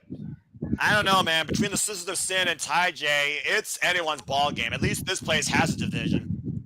I'm sorry, did I say that out loud? Tony Storm probably gonna get involved in that tag. Anyway, as we get ready to collide this Saturday, coming up next, our main event, AEW Dynamite Title Tuesday, we revisit one of the oldest rivalries in AEW history as the Bastard Pack goes one-on-one with freshly squeezed Orange Cassidy. After this commercial break, fuck television. So, just to reiterate, Walter, Okada Konosuke? Oh, dude, why? Okada completely ignored him. Takeshita wanted a confrontation right then and there. Yeah, I'm going to say this right now. I have zero confidence in Okada Konosuke winning the titles, coexistence or not, Don Callis or not. There is no way in hell Konosuke wants to be champion with Okada. No way. They're not necessarily the two that are going to... I think the Don Callis family can put whatever duel they want. It doesn't have to be these two. I don't think so, man. You heard what they said on commentary. It was Don Callis that accepted that stipulation. He already had Josh Alexander and Cesaro lose. So why would he pick two people that he thinks can't do it? He has his two best members of his family now challenging for the tag titles. They can't get along, man. Well, I guess Don Callis is going to have to figure that shit out. Otherwise, this invisible hand is about to expose how stupid of a hand he could possibly be. Either way, we got another match made for Wrestle Dream. It's Brodido versus Okada and Konosuke for the AEW Tag Team Championships. Holy shit. That's going to probably be the opener, too. I mean, considering the tension with those men, I'd probably not be a bad idea. Man. Anyway, as we got a moment to breathe here, Safet with that comment. Wait. Yeah, pissed. I can't wait to win. I'm telling you. Right? And again, that's going to need the shit out of Okada, and it's not going to be by accident. So, do you think that he needs them during the match or after the match? Either or, I'm not sure. They're gonna bump each other. It's gonna cost the match. He's gonna watch him get pinned, let him get pinned, and then boom, after the aftermath. Well, again, we'll see what happens October 18th when we cover Wrestle Dream. Again, so much that and so much more to come here at Zimbabwe Studios, as you saw earlier. As we get ready for our main event, let's just go ahead and recap everything that we saw tonight so people are aware. We saw Jon Moxley, Ishii have a hell of a fight, and it was Jon Moxley that got the better of Ishii, incapacitating the Stone Pit Bull. Couldn't pin the man. He had to stop his heart to a degree because his will went and quit. And we'll see soon enough if Jon Moxley or Darby Allin say I quit at Wrestle Dream. We also, of course, saw the Hurts get some business payback on the demand at the expense of Ricochet, as MVP was able to beat Ricochet in a fight. That was ridiculous. I have no idea how that match is going to end because neither one of them are going to say I quit. I'm scared to think what they're going to do to each other to force someone to say I quit because, yeah. This has to be the end game, legit. Anyway, we'll talk more about that later instead of predicting. We saw Kyle versus Kyle as Kyle Fletcher defended the TNT Championship successfully against Kyle O'Reilly. Very hard-fought match. And we now know it will be Mark Briscoe versus Kyle Fletcher 5 at Wrestle Dream for the TNT title. We also saw Mercedes Moné Open Challenge answered by Lacey Lane. A brilliant effort, but lost, as Mercedes Moné will eclipse Jade Cargill's reign in 10 days. A day before Wrestle Dream, it's the longest reigning TV champion in this company's history. Jurassic Express has been challenged now by the Young Bucks for a tag team match at Wrestle Dream. And we just saw Brodido lose to Konosuke Kazuchika Okada, who will now challenge them for the AEW Tag Team Championships. As we go backstage to Stoke and FTR. If that's Lacey Lane's debut, she's got a hell of a future in AEW. Well, I mean, hey, we've seen it before. The greatest tag team alive today. You know, I don't agree with Daly, Mr. Hathaway there too often, but there's no denying what this team has meant. FTR really are the standard right now. Yeah, that's fair. And there you see Penelope Ford and Megan Bayne. Well, to control yourself. I'm not. I'm not. That's James that goes gaga over these two. Fair enough. It's a lot of women, though. Here's an Arbuck. You don't stand a chance.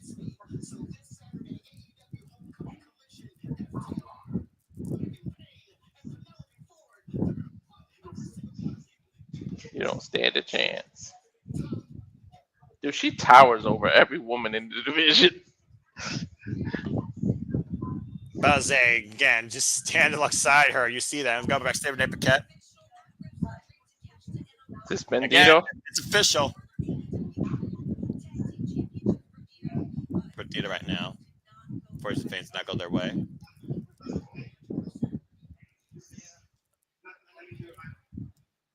That's a true team. No excuses. Yeah.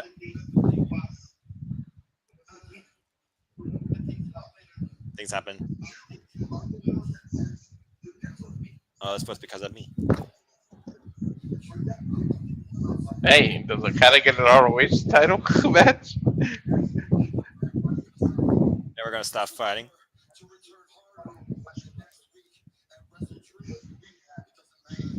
Can I just get to Wrestle Dream already? I'm ready to call this paper. This paper looks fucking incredible. I tell you, can we press fast forward in life sometime? You know, if only we could.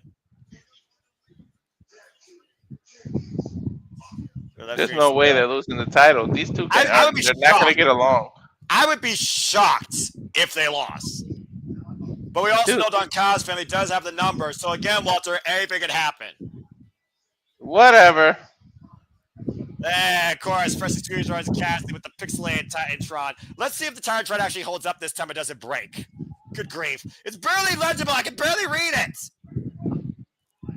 Come on, Orange. You got at least $10 in your pocket. Can you at least give us some legible text? Damn, 99 and 30 in his career? Yeah, one of the biggest singles wins records in AEW history. Beat Pac, of course, for that international title back in 2022. Again, their first match goes all the way back to Revolution 2020 that put both men on the map. Well, at least his Titantron didn't crash this time. And, of course, their other encounter was Grand Slam 2022, the first time he challenged Pac for what was called the All-Atlantic Championship. It was the follow-up in the Coca-Cola Coliseum that you just saw the date of, Walter, in October 2022. That Orange Cassidy started his illustrious reign as probably the most notorious AEW national champion in this company's history. Do they have the Young Bucks budget with the Titantron? Because sheesh. I mean, you said yourself with Orange Cassidy, it's whatever. Now remember what Pac said. Pac said it's been 6 months since I've been able to let go of pent-up frustration. And it's also been about 6 months since we've seen Orange Cassidy return back to the ring. He said, one-on-one, no Death Riders, me and you. Dude, he even got different gear. Different bastard tonight. Looking to unleash hell on arguably his greatest rival. You think about how many times these two have faced each other. At one point, it went to a no contest because Orange Cassidy nearly got concussed. Previously here at Daly's place in Double or Nothing, ironically enough, Double or Nothing 2021, it was Pac, Orange Cassidy, and Kenny Omega for the AEW World Championship in a triple threat match. Look at that. Due to injury, he's only got a 6-2 record in the whole year.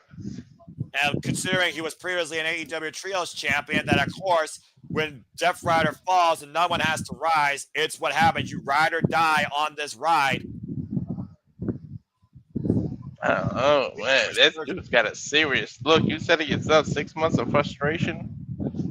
How would you feel when you literally were involved in a match 1 week ahead of surgery and you got preemptively taken out? Mm-hmm. You said yourself, Pac is one of the most dangerous complete athletes in that ring. Dude, he's built like a damn powerhouse. If he was taller, he'll give Bobby Lashley a run for his money. Pac, of course, 39 years of age, 21 years in the game. Previously was All-Electric Champion, the inaugural All-Electric Champion for 108 days before he lost it to Orange Cassidy. Referee of this contest, Bryce Rensburg. Is his hand's going to be in his pocket or what? About to say, how serious are we going to take this match tonight on both halves? I know Pac takes it very serious. Well, he's the one that asked for the challenge.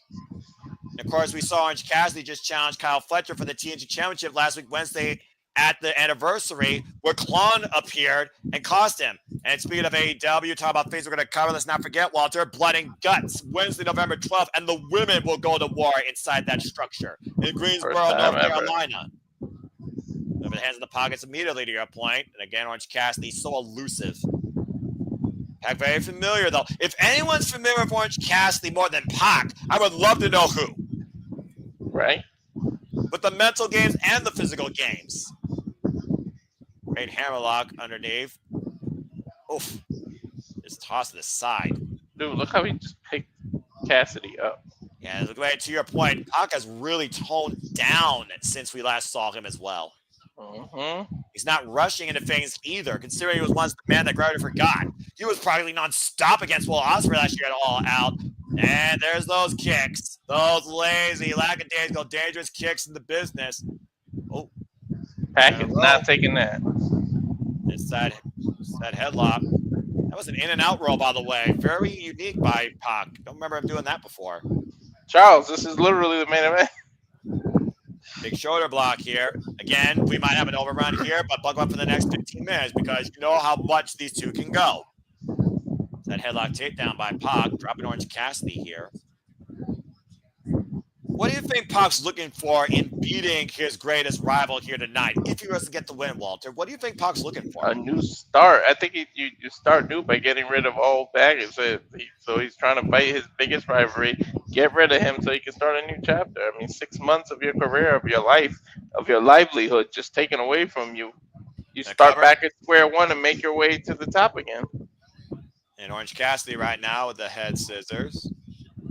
Again, Wrestle Dream stacking up. We know Darby Allin will take on John Moxley. First ever I Quit match. Practically 1 year ago, we saw Bryan Danielson die a warrior's death when the Death Riders took hold of AEW's World Championship and held it hostage. And Darby Allin was there and could do nothing about it. And it is now official. It will be the Young Bucks vs. Jurassic Express, and $500,000 will be on the line. Young Bucks trying to get that budget back. You're right. Talk about big money match. Those are your definition. How you feel about wrestling for $500,000? Yeah, dude, they literally had no fireworks last. Show was hilarious. $12. I mean, you called it yourself when you read that last thing. A buck and his money are soon parted. Boy, were they. And right now, both these men, neither are taking a part of each other right now. It's a great strategy by Pac to work the arm, the hammerlock behind. Of course, AEW is still part of the conversation here, using the hashtag AEW Dynamite on Hey, I agree with that tweet. Yeah, Tyler Tuesday. Pac graps, I like that. Again, sometimes a simple tweet of a conscious fan is the best thing you could do with your life. That Takeshita Okada versus Brodido match was awesome. Completely agree. And of course, you all are part of the conversation in the chat as well. We appreciate you all as always. Up and over. Whoa! Takes Pat down, deep arm drag. Very technically sound match here so far, Walter. Mm-hmm. Of course, you love scientific wrestling, technical wrestling here. And it goes to show that Pac is coming in here with a different demeanor, a different mindset, and a different style. The way he got out of that. Oh, jeez. Driven head first in the top turnbuckle. Orange Cassidy, of course, his third match since coming back also from pectoral surgery, lest we forget. He was also gone for literally 6 months. Mm-hmm. Both of them looking for a new chapter. And of course, Orange Cassidy also driven by the fact he has a fallen friend in hologram now. Orange Cassidy looking for the tope. Pac hooking him, though. Looking for that implant DDT and catching him. And hoist him up. Oh, God! Kyle took his ass out. Falcon Arrow on the floor. Yeah, that's the deal here. Stay tuned. Our main event continues. Full commercial break. Wrestling Quiet Picture in Picture on AEW Dynamite Tyler Tuesday. Fuck television. You gotta win inside the ring, man. Pinfall submission. Well, to that point, Walter, he is a Death Rider, and Death Riders, again, what did Garcia say? It's not about wins and losses. It's more about the mentality. What's the mentality of both men going into this match? More so Pac, particularly. I don't know. Pac, you got to think he's been soothing the thing about this shit for 6 months. Literally making a surprise return at the last pay-per-view, and now, wow. So anyway, we've got a commercial break. Let's just go ahead and review so far what WrestleDream has on tap. It will be the Young Bucks versus Jurassic Express with $500,000 on the line in what legitimately is a big money match. We now know that Brodido will defend the AEW World Tag Team Championships against Konosuke, Cassidy, and Kazuchika Okada of the Don Callis family. Chris Statler goes one-on-one for the first time ever against Thomas Tony Storm for the AEW Women's World Championship. Kyle Fletcher will settle the score with Mark Briscoe. They are 2 for 2. It's Kyle Fletcher versus Mark Briscoe 5 for the TNT Championship. We also know that John Moxley will take on Darby Allin one last time in an I Quit match. First ever I Quit match in AEW history. This has got to be the end game for both these men. It might be the first ever I Quit between two people that won't quit. And that's what I'm scared of, because we know how far these two will go to a degree, and I don't think we've seen the worst of it yet. And we also, of course, know our main event will be for the AEW World Championship, as Hangman Adam Page will defend against Samoa Joe, a man he's never beaten. As Samoa Joe says, what you will give me is what AEW needs, a champion, a real champion. Who tells truth and who falls in their own lies? Stay tuned. All at Wrestle Dream, October 18th. And again, Walter, that in itself is a hell of a card alone. I've seen exploding death matches. I've seen people get pierced with nails. We've seen thumbtacks. We've seen tables lit on fire. We've seen the caskets being lit on fire in AEW. Like, I shudder to think what these two are going to do to each other. You consider the last time we saw Darby Allin and John Moxley together, Darby Allin tried to burn John Moxley alive in a body bag. I'm just saying. And sprayed extra aerosol on it for a measure. Literally. I'm just saying.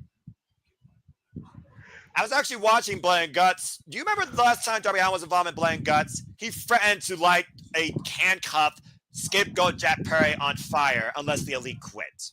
Oh, shit. Yeah, that's right. And remember, in that match, the only way to win is via surrender or submission. There is no pinfall. And for the first time ever, the women are going to go into freaking Blood and Guts. And here's Sky Blue asking if she could use fire. That woman was hardcore out of the womb. I love her for that. Like I said, I dig crazy chicks. I dig hardcore bitches. Bro, I can't even fathom or imagine what them two are going to do to each other. Like, oh, shit. Again, give me the October 18th. I'm already ready for this pay-per-view. Let's cover it. Let's fucking go. I'm just ready. I'm going to buy it next week, and I'm just going to get ready. I think the kitchen sink's going to be involved. You know what I mean? You know an actual kitchen sink. You know that old cliche, everything but the kitchen sink? Yeah, I think the kitchen sink's going to be involved. Well, whether our kitchen sink's involved or a glass of orange juice, we're back at our main event at AEW Dynamite on Tuesday with a missile drought kick by Pac, wiping out Orange Cassidy. Pac's first match back, might I add, from surgery.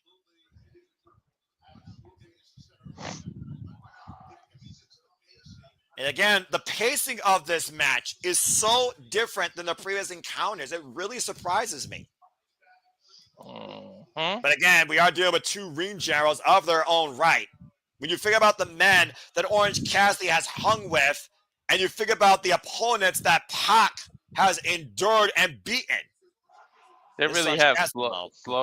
They really slowed the pace. What are these nonchalant slaps? Yeah, but I'll say, is Orange Cassidy going to try tonight? There's no poke behind those chops. Well, again, he's trying to get in Pac's head. Again, is Pac mentally sound? Is Pac in the right headspace? Oh, and he come knows on, Orange Noah. Cassidy. That pun went over your head, Noah? It probably did. I said there's no pope behind any of those chops. Oh, okay. You said pulp. You said, okay, fair enough. And right now, well, I guarantee you there's some pulp with these shots here. Big elbows being delivered by Pac and Orange Cassidy. Now they're lining up. Now they're teeing off. Now they're getting physical. Now they're firing each other up. Ooh, whoa. That staggered Pac to his knee. That rots him. Orange Cassidy now off the ropes. Oh, it runs in a pump kick. I don't know why randomly the Mimosa match just popped in my head. Considering it was right here in Daly's place, I can guarantee you that's exactly why. Remember, one of Orange Cassidy's first rivals was Chris Jericho. As both men collided in the middle, Orange got knocked but refused to stay down. We're not tub thumping here, folks. We might as well be. And again, Orange and Pot just squaring off in the middle here. What the hell, man? You saw that. You talked about a reset. How driven are you by that reset? You're seeing it, Walter. Yeah. German suplex. And Pac once again, or in control of Orange Cassidy. Orange hooking up Pac, positive for the beach break. Pac able to escape, roll through. And Pac. Oh, it's a boot. Wow. Ran through him with that PK like a football player. FUTBLL. Started out with a friggin' fight. We're getting a friggin' fight in our main event here, it feels like. They started off slow, but they definitely picked up the action. They have not lost a single step when it comes to the animosity with these two since October 2022, their last singles encounter. Again, folks, special programming note, next week Wednesday is a 3-hour Dynamite Collision special. The Go Home Stun On Millionaire to Wrestle Dream. What? Right You didn't get to call that stunner, huh? About to say. And Pac right now, staggered. Orange Cassidy looking to follow again. He will not be denied that. DDT! Finally hits it on the floor. That was outside of the ring, too. Yeah, good grief. Pac comes out clutching his neck, and not the first time we've seen that. He barely get up to his feet. There's no room outside the ring right there. Yeah, and again, those mats are not here to protect the competitors. They protect the floor. That's still concrete underneath there. Orange punch! He knocked Pac out on the timekeeper table, though. That's outside the ring. Wait, what is Orange? He broke the count up, though. He took a look up at, Walter. What the hell is on his mind? I know oranges grow on vines and can grow on trees, can fall from the air, and I know that we already proved Isaac Newton's theory of gravity, but this is not wise, Orange Cassidy! Nope. If he could hit this would be it. No way. Perching himself up on the top rope, Orange Cassidy looking down at Pac, hands in pockets, and falls through Pac through the table! He pretty much did a coffin drop. Just threw caution to the wind, quite literally like it was whatever. Look, he pretty much did a coffin drop. Yeah, legitimately. It was a whatever, and it was emphatically effective. Now back inside the ring, up and around, and caught again with an implant DDT. And a kick up. Orange Cassidy fired up here, Walter. Elbow pad off. Might be looking for the killing blow. And here comes Orange Punch connects. That's gotta be it. 1, 2. Oh, and he gets the foot on the rope to break up the 3 counts. Great awareness by Pac, knowing where he is as Orange Cassidy hooked the near leg and allowed the far leg to reach the ropes to leave Pac alive in this match. And Orange Cassidy once again going up to the high risk district here in this one-on-one main event at Title Tuesday. And Pac trying to, wait a minute. Pac doing what Orange Cassidy did back at Revolution 2020, rolling away from the high-risk move. In fact, turning the tables on Orange Cassidy, trying to break up freshly squeezed momentum here. Literally crawling his way up the stairs. Looks like he's had enough of this fight for one night. Trying to crawl his way up the stage here. I don't know, this is wise. And now Pac, what the hell is Pac doing? He can't even move very fast. Can't even get to his own damn feet. Now they're up in the audience here. And what the hell? Walter? Pac right now and Orange Cassidy are up in the stands. Oh! Where the hell are they going? Uh-oh. Is that I know like where a Cassidy's going. Oh, no. Tombstone pile driver. Holy shit, I didn't think he was going to actually hit that. But that was up in the stands. Did the lights go out? What the hell? Right now, Bryce literally ran up there to check on Orange Cassidy as Pac grabbed the back of his head and neck. I think I hit a button on my remote. Hold on. Yeah, right now, I think Pac hit a point of no return. Wait a minute. What the hell?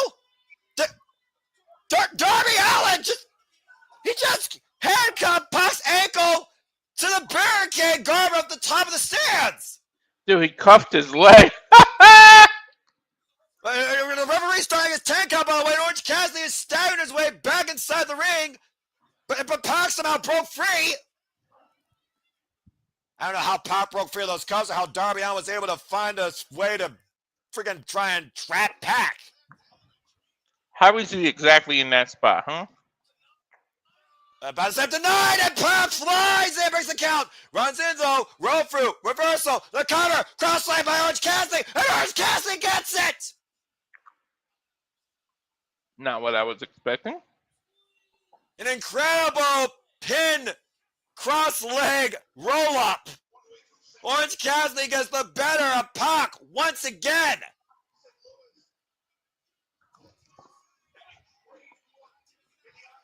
I mean, again, Orange Cassidy never said anything about taking any help. I don't think Orange Cassidy even knew that help could be in there. But now Darby. St. Louis is about to go. And what about tonight? Darby Allin's here, and he just screwed Pac. And look at that crazy look in Darby Allin's eyes. What do the eyes tell you, Walter? Dude, did he just spray something on Pac?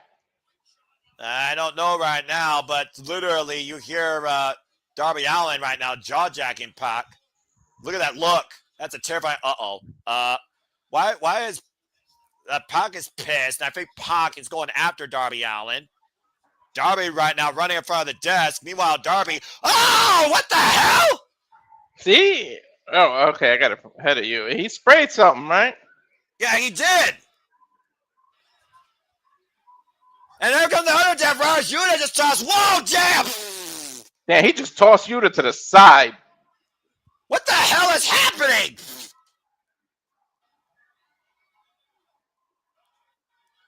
The Darby. Where's Darby going? That's a taser. That is a taser. Whoa. The Darby right now. Derek Garcia looks like in hot pursuit, and Clark. What the hell just happened? I don't know. Clearly, Darby Allin still with evil intentions against Jon Moxley and his Death Riders. Again, we don't know what these two are willing to do to make the other say I quit, but clearly they're willing to use anything possible to try and make the other say I quit. Dude, he's got a muffin tail cocktail in his hand. And thankfully, he's being restrained. The fuck is wrong with you, Darby? Dude, he's got a cocktail in his hand. That is crazy. Darby Allin will commit murder if it means taking away everything from Jon Moxley. They may want to unsanction this match at Wrestle Dream. It could be a legal nightmare. Darby Allin will stop at nothing to make Jon Moxley say I quit, and vice versa. But for right now, homecoming concludes from Derek's place for Dynamite. This Dynamite almost ending in a freaking multi-conto explosion. For Walter Cruz, I'm Noah Foster. We'll see you later on for our next coverage here. This has been AEW Dynamite with the damnedest wrestle, apparently. What the fuck? With the freaking crazies wrestle. Well, with the Darby Allin's wrestle, apparently. No one's crazier than Darby Allin. The dude, he had a fucking Molotov cocktail. That's legal? No. You sure about that? That's not even legal to have in buildings. What the fuck? Oh my god. Darby Allin is one more freaking.